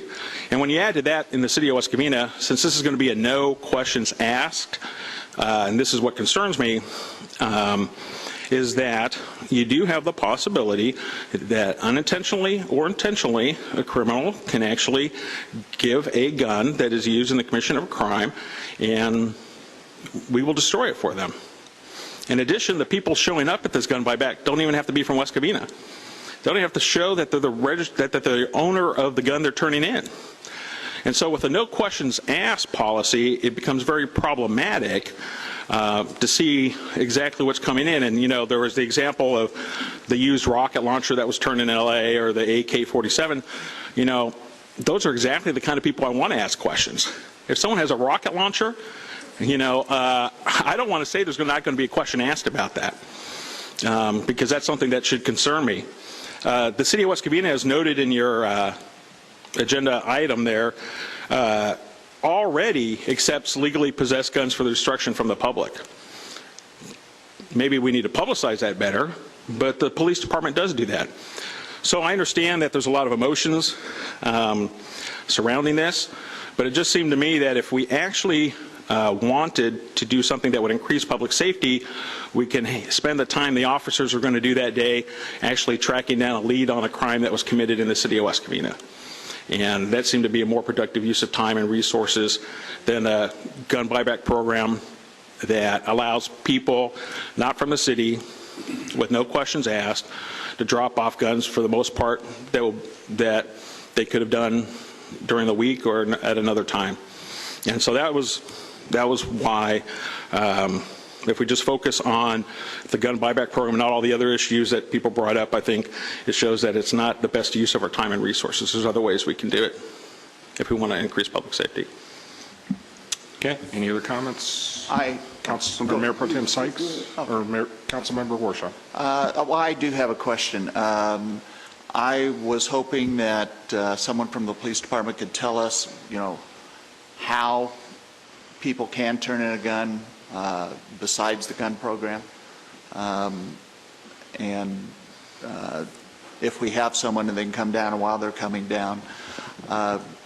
I have concerns about this gun program because personally I think although we shouldn't be allowed to look at the person, we should be allowed to look at the weapon, check the serial number. Whether it's only 1 in 19,000 weapons or whatever, that's one that maybe existed in a crime. And the other concern I have is most of the other cities have gotten the money for a gun buyback program through donations by business, individuals. That's not what this is. This is taking money from our police department. I'm not sure that is good thing to do at this point in time. However, I will say that we publicized this. It's less than a week away. I don't think I would stop this one, but later on I might. Thank you, Mayor and City Council and City staff. My name is Commander Richard Bell. I work for the city here. To answer your question as to how citizens can turn in guns, we do accept guns anytime throughout the week. A citizen can call the police department in advance, let us know that they are bringing weapons. They show up in the parking lot with their weapons unloaded, left in the vehicle. They come up to the lobby, inform us that they are there. We will have a trained officer go down with knowledge of a gun, inspect the gun, make sure it's unloaded and in a safe condition. And at that point, we will accept guns. So that exists any day of the week, and a citizen can do that. That information can be publicized in the Discover magazine if the city wished it to be. I have a question. Can you also comment on police? They were trying to get donations in order to support the program. Yes, we actually decided to go out and we checked with a lot of the local business, some of your major retailers, Target, Walmart, some of these major retailers, and they declined to provide any money to that type of program, some of them citing that as too controversial. Okay, any other questions? I have one question, Commander. If someone decides to turn in a weapon to the department, is that no questions asked, or what's the policy on that today? Well, obviously, we would run that weapon at that point. We would ask questions. Obviously, we would like to know if the person who's turning in the gun, are you the owner? We run all guns that come into the department, but in this case, questions would be asked. Most of the time, those individuals are going to be the owners, and we're not going to have any problems. We wouldn't necessarily send that gun out to be tested. Just so you know, we did check into that part of the equation as it was brought up in December by council. We use Los Angeles County Sheriff's Department to test our weapons. They will not test any weapon that is brought in without a case number or involved in an active investigation, especially guns brought in on the gun buyback program. They will simply destroy the weapons. And so I just wanted to make that note on that. Can I ask a question on how they're going to turn guns in at the gun buyback? Is it going to be like what we see in LA where people are just there with shopping bags with guns in there? No, we've instructed them. The way it's set up, if you look at the way the City Hall structured, it kind of sits in a valley. We will set it up in sort of like a train fashion where we would have them enter one location. At the first location, they will be directed. The second location is where we will have trained officers there with knowledge of weapons. In no way will the citizens be allowed to walk up and carry the guns themselves. The guns are to remain in the vehicle. The officer will then be instructed by the citizen, the gun's in the trunk. They will then check the weapon themselves. Once it's been rendered safe, the officers will take the gun. The vehicle will then be sent down to a second position, or they will meet another officer and get their gift card and exit out the other end. That's the way it's set up. We have safety on our mind. We definitely don't want to endanger any of the citizens, let alone police officers. We don't want citizens walking up with loaded, unloaded guns in their hands because we don't know, what's going on. So we have, as the way we set it up, we're trying to ensure that everyone is safe in this situation. So in the article that we sent out, each citizen is to show up in their vehicle, guns unloaded in the trunk, and they will not touch those weapons in our presence. We will do all the handling of the guns. Okay, any other questions? Thank you, Commander. Thank you. Okay, any other comments? Mayor Pro Tem Sykes. Thank you, Mayor Herford. This kind of reminds me of when I was a youth growing up. And I won't tell you how I learned it, because I got sick. But the bottom line is this. I think most of us, especially as adults who have experience, America as a country, as a whole, has just OD'd on firearms and weapons that we use, in particular, to take lives in mass numbers. And I think it's insane for us to, as legislators and as a community, to not try to do something to turn back the bleeding and the deaths. None of this is going to be perfect. Democracy isn't perfect. But when I think about Sandy Hook, when I think about where I grew up and how many kids that I lost along the way in my generation, just gun violence alone. We won't talk about the drugs and the other stuff that I was exposed to. We're just going to focus on the guns tonight. And I think it's absolutely insane for us not to try to do something. This is a first step for West Covina. It's in place. The resources have been provided to start this process. And I've seen a few young people that have been destroyed by guns. Matter of fact, I remember one night in East LA, I'm working and I see this kid standing in front of a wall, plastered with graffiti and showing ownership. And I talked to the kid and I say, you're really putting yourself up as a target standing here. And this is a dangerous situation that you're putting yourself in.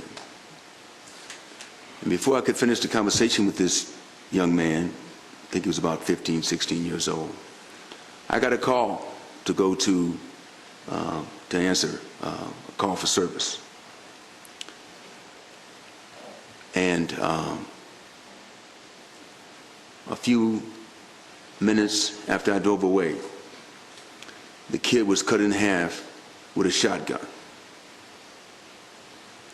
And the kid that I had been talking to about his behavior and where he was standing and that he was a target, he became a target. When I came back to the scene, all I could do was to try to put a blanket over his intestines.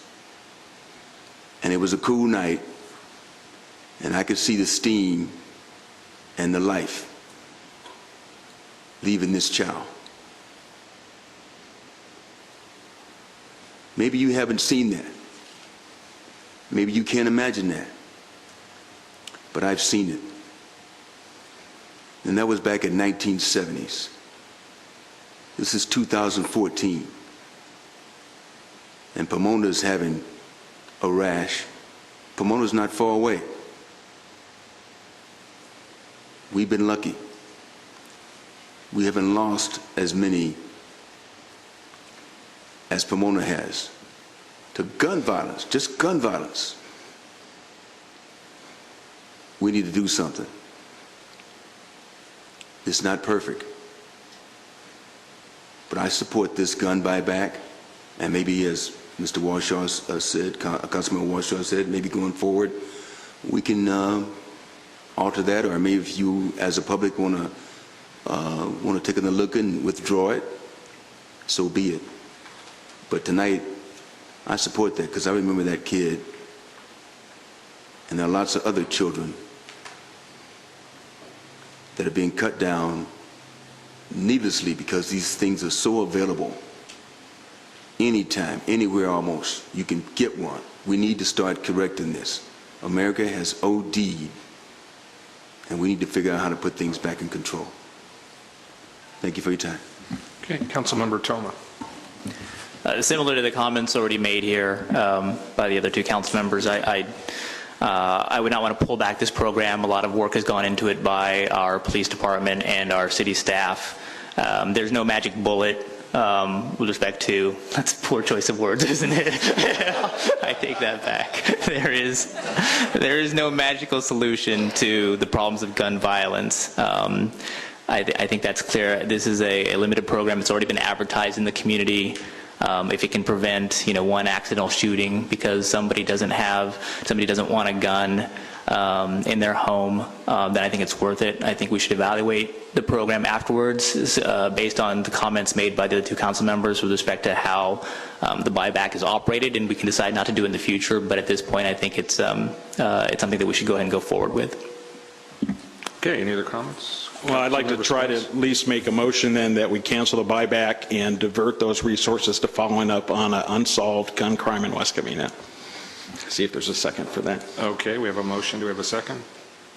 Okay, seeing no second, that fails for a second. Do we have another motion? I'll make a motion to receive and file. Do we have a second? Do we need to do that? No, I guess we don't need to do anything. Okay. It's going forward. There's no second for that, so we have no Whatever we need action. to do to get it to go forward, sir, that's what we want to do. Make sure it Okay. happens. I think it's going forward if we receive and file it, but that's okay. You want to make that motion? Go ahead. Whatever we need to do to get it forward. It's going forward. We want to make sure it goes forward. Okay. Then the motion is to continue the direction to have the gun buyback program on I'll Saturday. second. Okay. Motion and second. All those in favor say aye. Aye. Opposed? Nay. Motion carries 4-1. Okay. Just for clarification, if I may, does this also include analysis for future? Does this include analysis for the future programs of the gun buyback? If I may, Mr. Yeah, Mayor. go ahead, I Councilman think we need to look at this one, see what worked, what didn't work, but I think we need to do more analysis before we'd have one after this. That's my personal opinion. I would concur. I think part of my reasoning for going forward is that it's been advertised and it was an action by a council to move forward with this. So I'd be of the same mind as Councilman Warshaw. Everybody else okay? Okay, that's good. Thank you. All right, that item was agendized because it's an issue. I mean, we went into lengthy discussion because it's an issue that's before us on Saturday, and we had a staff report that was readily available. The next few items are what we call Mother May I's, and since this is really one of the first meetings where we've had Mother May I's, let me just explain that what we try to do, or we have in the past, and we can change this policy if it's not acceptable, but rather than spend a lot of time on a staff report, we ask for the council member to bring the item forward, and then if there's consensus on the council to put the staff time in, then we bring back the information. So the next 5 items are essentially Mother May I requests. And the first one is item 13 by Mayor Pro Tem Sykes. So if you'd like to just give a brief description, and then we can decide if we want to move forward with the staff report. Thank you, Mayor Herbert. Over the years, West Covina has had some intense development that involved a lot of high-density buildings and housing brought in. And I'm hoping that I can get the support from the council members tonight. When the development on Lock Ellen was brought in, I noticed that there was an automatic adjustment for the West Covina School District, as in a financial impact. And I know that the city right now, public safety definitely can use a financial adjustment, because the workload is getting heavier every time we add in 450 apartment complexes, 135 condos. There's other areas that are opening up for sale, and that could bring high density. So I think we need to look at this and see how our public safety can get an adjustment financially, some sort of impact adjustment dealing with these developments that are coming forward. Simple as that. Thank you. Okay, would you like to make that a motion and to have that report brought back? Yes, okay. Please. Motion by Sykes. I'll second it. Second by Warshaw. Any comments or questions about it? Councilmember Spence? I guess I have a question. I don't see a scenario in where I would support this public safety, so-called public safety impact fee. You know, because from my point of view, that's what our property taxes are for, is for public safety, and these developments all provide and do provide increases actually in the amount of property taxes paid to the city, and that should be our first priority. You know, at the same time, I don't have a problem with a councilman getting more information on something that's important to him. And so I guess I'm trying to figure out exactly what the protocol has been as far as, you know, I guess how much of a leash or how much of a string, you know, a rope to give somebody or whatever on these kinds of issues. Because I don't have a problem investigating it, because it's something that Mr. Sykes thinks is important, but I just don't see us, I don't want to vote for this and have people think I'm going to vote for a public impact safety fee, because I'm not. Yeah, I think that your point is well taken, and there are things that I voted against not to have brought back with the staff report. That's perfectly fine. I mean, I would support it just for the report and then vote against it later if I was against it, because I really don't know much about it at this point. That's my honest opinion. Any other comments, Councilman Warshaw? Yes. There are a lot of cities that have imposed impact fees, and it's because it's a higher impact than normal. Now, I don't know that I would impose it on, you know, because Lennar Homes is building 450 units. There's 450 units. There's a lot of property tax there. But I can give you, for instance, somebody wants to open up entertainment. We can talk about the old Wings that was open. A lot of calls that are a lot more than normal. To me, didn't bring in any more tax revenue than anybody else. Maybe that should have an impact fee, because those type of businesses cost us more in our police being forced there instead of other places. So there are certain instances, and I think that's why it's important that we look at this, just for that reason. Okay, we have a motion and a second. Any other comments? Okay, all those in favor say aye. Aye. Opposed? No. Motion carries 4-1. That will come back with a report. Next item, Councilmember Mike Spence, item 14. Yes, I asked to have this agendized as something I had mentioned during the campaign, and about asking the City Council to direct us to eliminate their participation in CalPERS for future council members. It wouldn't affect anyone currently. I'm not a member. I'm a member of CalPERS, but I'm not a member of CalPERS through the city. And this benefit is different than most benefits that the City Council gets. And it's different in two respects. One, the taxpayer is always on the hook for a CalPERS benefit. Once it's vested, as taxpayers are always going to be on the hook for it. And the second one is once you get in, it's like the Hotel California, you can never leave. You know, so like if a council member signed up and in a year decides they don't want to be part of it, that's not an option. And so this is much different than all the other benefits that city council members receive. And so I'd like to see about eliminating it for future council members. Okay, any questions or comments? May I? So this will come back with a report. I'll move it. Yeah, I'll move it. Moved, and do we have a second? I'll second it. A second by Sykes. All those in favor, say aye. Aye. Opposed? Motion carries 5-0. Okay, next item, item 15, Councilmember Toma. Yes, this is a request for an RFP for city attorney services. As the discussion shows, we have not had an RFP for 10 years. City attorney is one of the most important positions to a city, maybe next to the city manager possibly. As many in the community and on the council are well aware, we've spent millions of dollars on legal services. I think it's important to make sure that we are getting the best quality legal services for the best price. I say this without any prejudice to our existing city attorney, but I do think it's important that we see what our options are and that we do a thorough job of evaluating what other city attorneys are out there so that we can be confident that we're receiving the quality level of services that we need.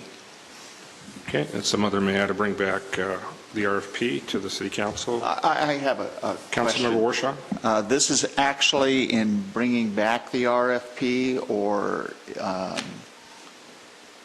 is it? I think it's to bring it back, right, before it goes out.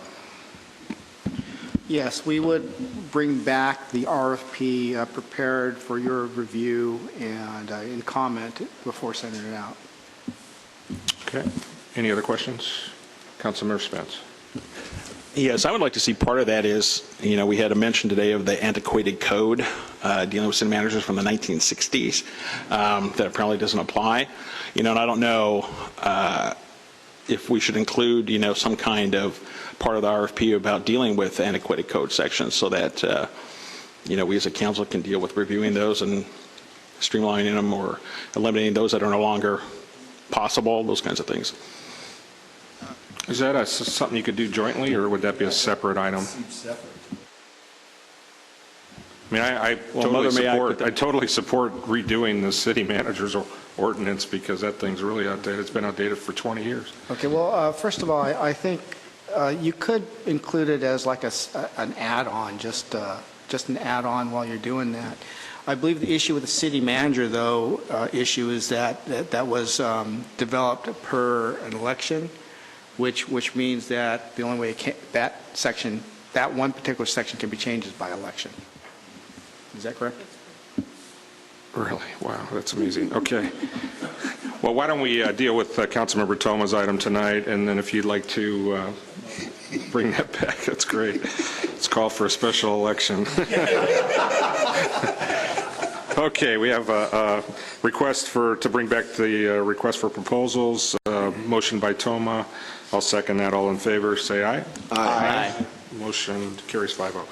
I'm sorry, can I get clarification? Did that or did that not include the additional language with the? No, let's just focus on this right now. Okay, Councilmember Warshaw, item 16. Thank you, Mr. Mayor. As I stated when I was running for office, and as a lot of you have stated, the way campaigns have financed in the city aren't necessarily the way that we thought the ordinances in the city protected the people from outside interests. And what I mean by that is although they did limit dollar amounts from either outside people or interest or business, they weren't tight enough to stop if you had multiple businesses, multiple interests in adding additional funds. I want to tighten that up, and that's my reason for doing this. And what I would like to be looked at when we are looking at cities, I've read a few of them. One of them that was updated relatively recently was the city of Glendale. And so I would like to make sure that that city is included if you do agree with having this done. Thank you. Okay. Any questions, comments? Councilmember Spence. I'm going to vote for this because I do think that West Covina's code is clearly upside down, and I think it's unconstitutional. And then there's definitely things that obviously need to be streamlined, where we should be using the FPPC definitions for reporting and standards and things like that, rather than a different one that leads to confusion, because I think we should try to streamline it as much as possible. However, one of my concerns has always been whenever there's been multiple times that campaign finance reform has been implemented in different places, and yet I've never seen it reduce the amount of money spent in elections. And that's because people do have the right to spend money in elections through independent expenditures. There's nothing that can limit an individual candidate to putting in $20,000, $30,000, $40,000 of their own money. And so it's very important that when we look at this, that we don't restrict the rights of people to participate in the political process, because there's things that we're not allowed to restrict, like independent expenditures or personal contributions. And what happens is incumbents, and I know I am one now, I guess, but usually when they do campaign finance reform, they tend to do things that make it harder for someone to raise money against someone who's an incumbent. It's very hard if somebody has a lot of money, and they have the name ID to run against them. At the same time, I want to point out that the big independent expenditure, not one of those people sitting up here. It's important to realize that while money goes into the system, while people support all their candidates and stuff, it doesn't mean they're going to win. And so I think we have to balance that, and when we look at this. Okay, thank you. Yeah, I do agree with some of what you said. Councilmember Toma. I think it's probably a good idea to take a look at our campaign finance laws. My only concern is for staff in terms of, I saw that there's 138 cities that have local campaign ordinances, and it could be an overwhelming task because there's so many different ways that different cities have done it. So I'm wondering if some further guidance that doesn't, the people who are raising it, particularly maybe, Councilmember Warshaw or Spence, I'm not sure if this can be limited in some way, because I feel, my only concern right now is that it's so open that I'm not sure the staff would necessarily know what tack to take on providing this report back, because there's so many different things that you could do with campaign finance, but I could be wrong about that. If I can just comment on that, thank you, Councilmember Toma, for raising that question, because I was actually thinking about that myself right now. It would behoove and help staff if this council gave us some indication of some of the provisions in our current ordinance that is troubling, and provide us some direction of how you want to address some of those issues. We can go through 138 cities. I can guarantee it. There's going to be all different facets, and there may be some similarities. But without some further guidance from this council, it would be difficult for staff to make any recommendations when proceeding forward. The only thing we could do is just say this is what the other cities are doing and seek guidance from you from that point. Could we first start with what we have, maybe provide us with the current ordinance and possibly some ordinances from some other cities? Is that doable? Yep. I mean, I think we need to be educated. To be honest, I haven't paid attention to it other than... Well, we have provided the current ordinance currently, and since Councilman Warshaw raised the Santa Monica, I believe? No. Glendale, which we do have a copy of that code, that could be a starting ground right there, if this council so... Yeah, I don't see this as a one meeting and done. I think it's going to be some time, yeah. Mr. Mayor, members of the council, having dealt with these types of ordinances, you're going to find categories of topics, definitions, the amount of contributions can be received, when they can be received, how they can be received. So we can attempt to fashion different categories that this council would provide direction. But I think it's a good idea to refer it back to staff. We can try to examine some of the various other municipalities that have campaign ordinances in place, and then get further direction from the city council. Okay. Well, while we're on that, then, if I can, Mr. Mayor, is, there are definitions, for example, reporting levels that the FPPC has that could be standardized, and plus, for example, the way donations can be taken. For example, our code says, by check only, and obviously credit card donations can become an issue. and in-kind donations as well, because technically that's banned under the code. And of course, I have issues about the campaign finance limits, but under no circumstance should a business be able to give more than an individual, and somehow our code got upside down. But I think the definitions for reporting purposes, if they can be streamlined to the FPPC, the kinds of donations that can be taken, those kinds of things I think would be valuable. And second thing would be, I don't know if you have city codes that for reporting purposes on the web through the city clerk's office, where that kind of stuff can be done and be readily accessible to individuals on the web, I think would be something that would be valuable, the kind of transparency for those kinds of things. Mr. Mayor. Councilman Warsh. I would agree with Councilmember Spence. The FPPC, $99 and less doesn't have to be. Ours does. I would want that looked at.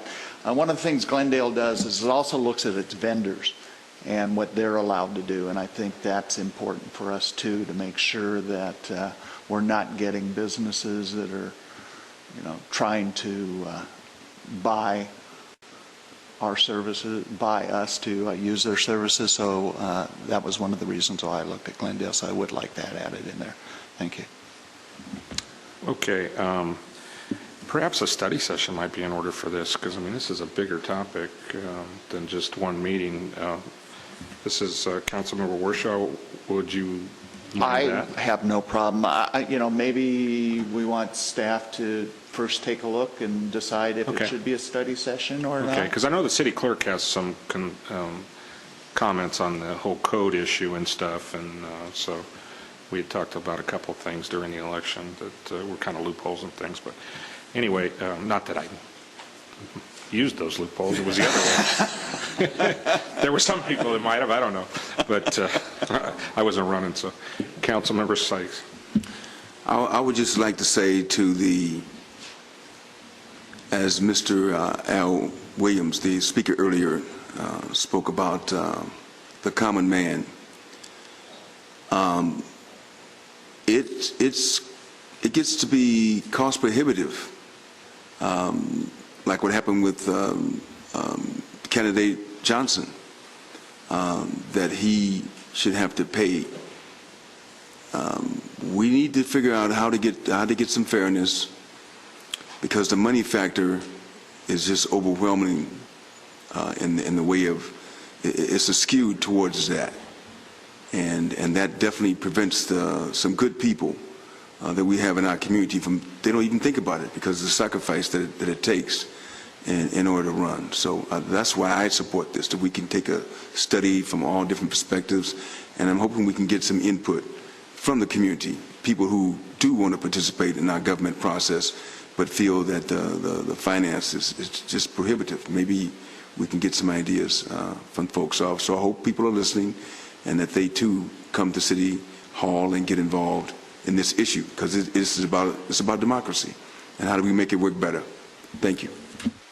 Okay, with that, I think staff, the motion would be to have staff come back with a report on how to proceed. Is that correct? So moved. Okay, moved. I'll second that. Let me just say, too, that our campaign regulations here in the city are some of the most restrictive in the state. So it's not like we're going just one direction. We may go the other direction, too. So anyway, if you could bring back that information, all those in favor say aye. Aye. Aye. Opposed? Motion carries 5-0. Councilmember Warshaw, item 17. Yes, this is a request. Excuse me, this is a request for me, requesting City Council instruct staff to prepare a report on the construction of a Veterans Memorial right here in City Hall at the Memorial Wall. And the reason why I've asked for this is, as Mr. Ogden stated, as Mr. Johnson has stated before, we've worked on this a long time. Previous council has talked about bringing up work was done to collect money. Getting contributions for things is getting harder and harder. Things are more expensive now. And one of the things when we set up to require businesses that come into the city to pay for artwork, Well, this is a form of artwork, and in addition to being artwork, it also supports those people that have not only given service to the United States through the military, but also have given their lives. And what better way to use that kind of money? And that's why I would like this done. We might need to make some changes to what was originally studied to make sure that it fits within our budget, but I would like this to get started so that we can do something sooner than later. Any other comments? Councilmember Spence. Well, the only comment I had is since we're dealing with public art money, and I tend to not like the idea of government-funded art, but I do think that it would apply to something like a Veterans Memorial. I guess the question would be, what other things are out there that are competing with this, or is there nothing competing with this, or is it? I guess that would be the only question.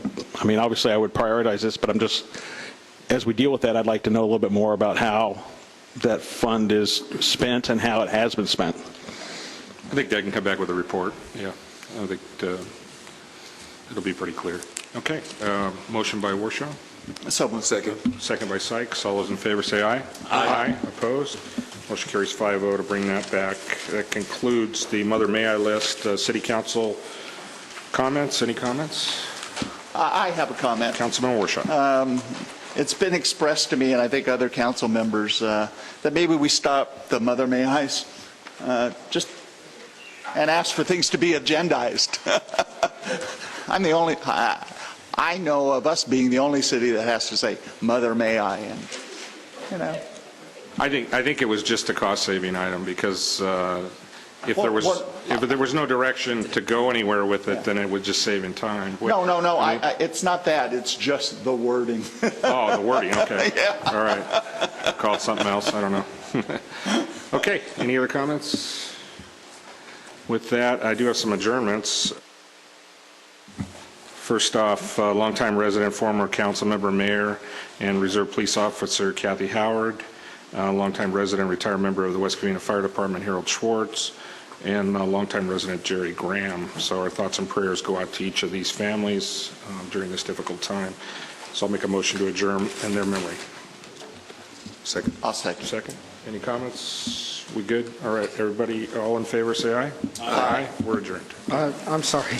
Was there a Sam Schwartz? Did we want to adjourn? Harold Schwartz. I think Harold Schwartz Sam. is... Oh, you got it? Yeah, okay. Yes, Schwartz is the man. Yeah. Okay.